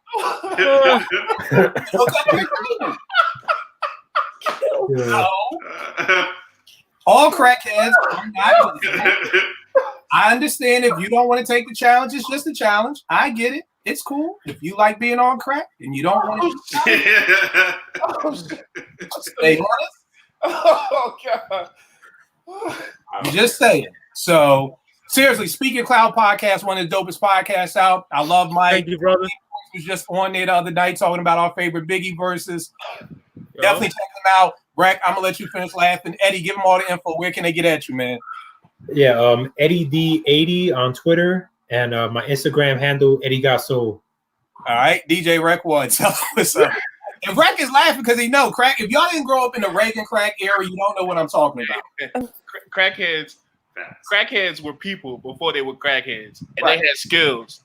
And even if they was crackheads, yeah, they was crackheads. But you asked them to do something that involved that skill, bro, you was gonna have the most top flight security shit in the world. They was gonna fix your car, they was gonna mow your grass, they was gonna do whatever they needed to get that crack money. So that's why I'm laughing. Oh shit. Man.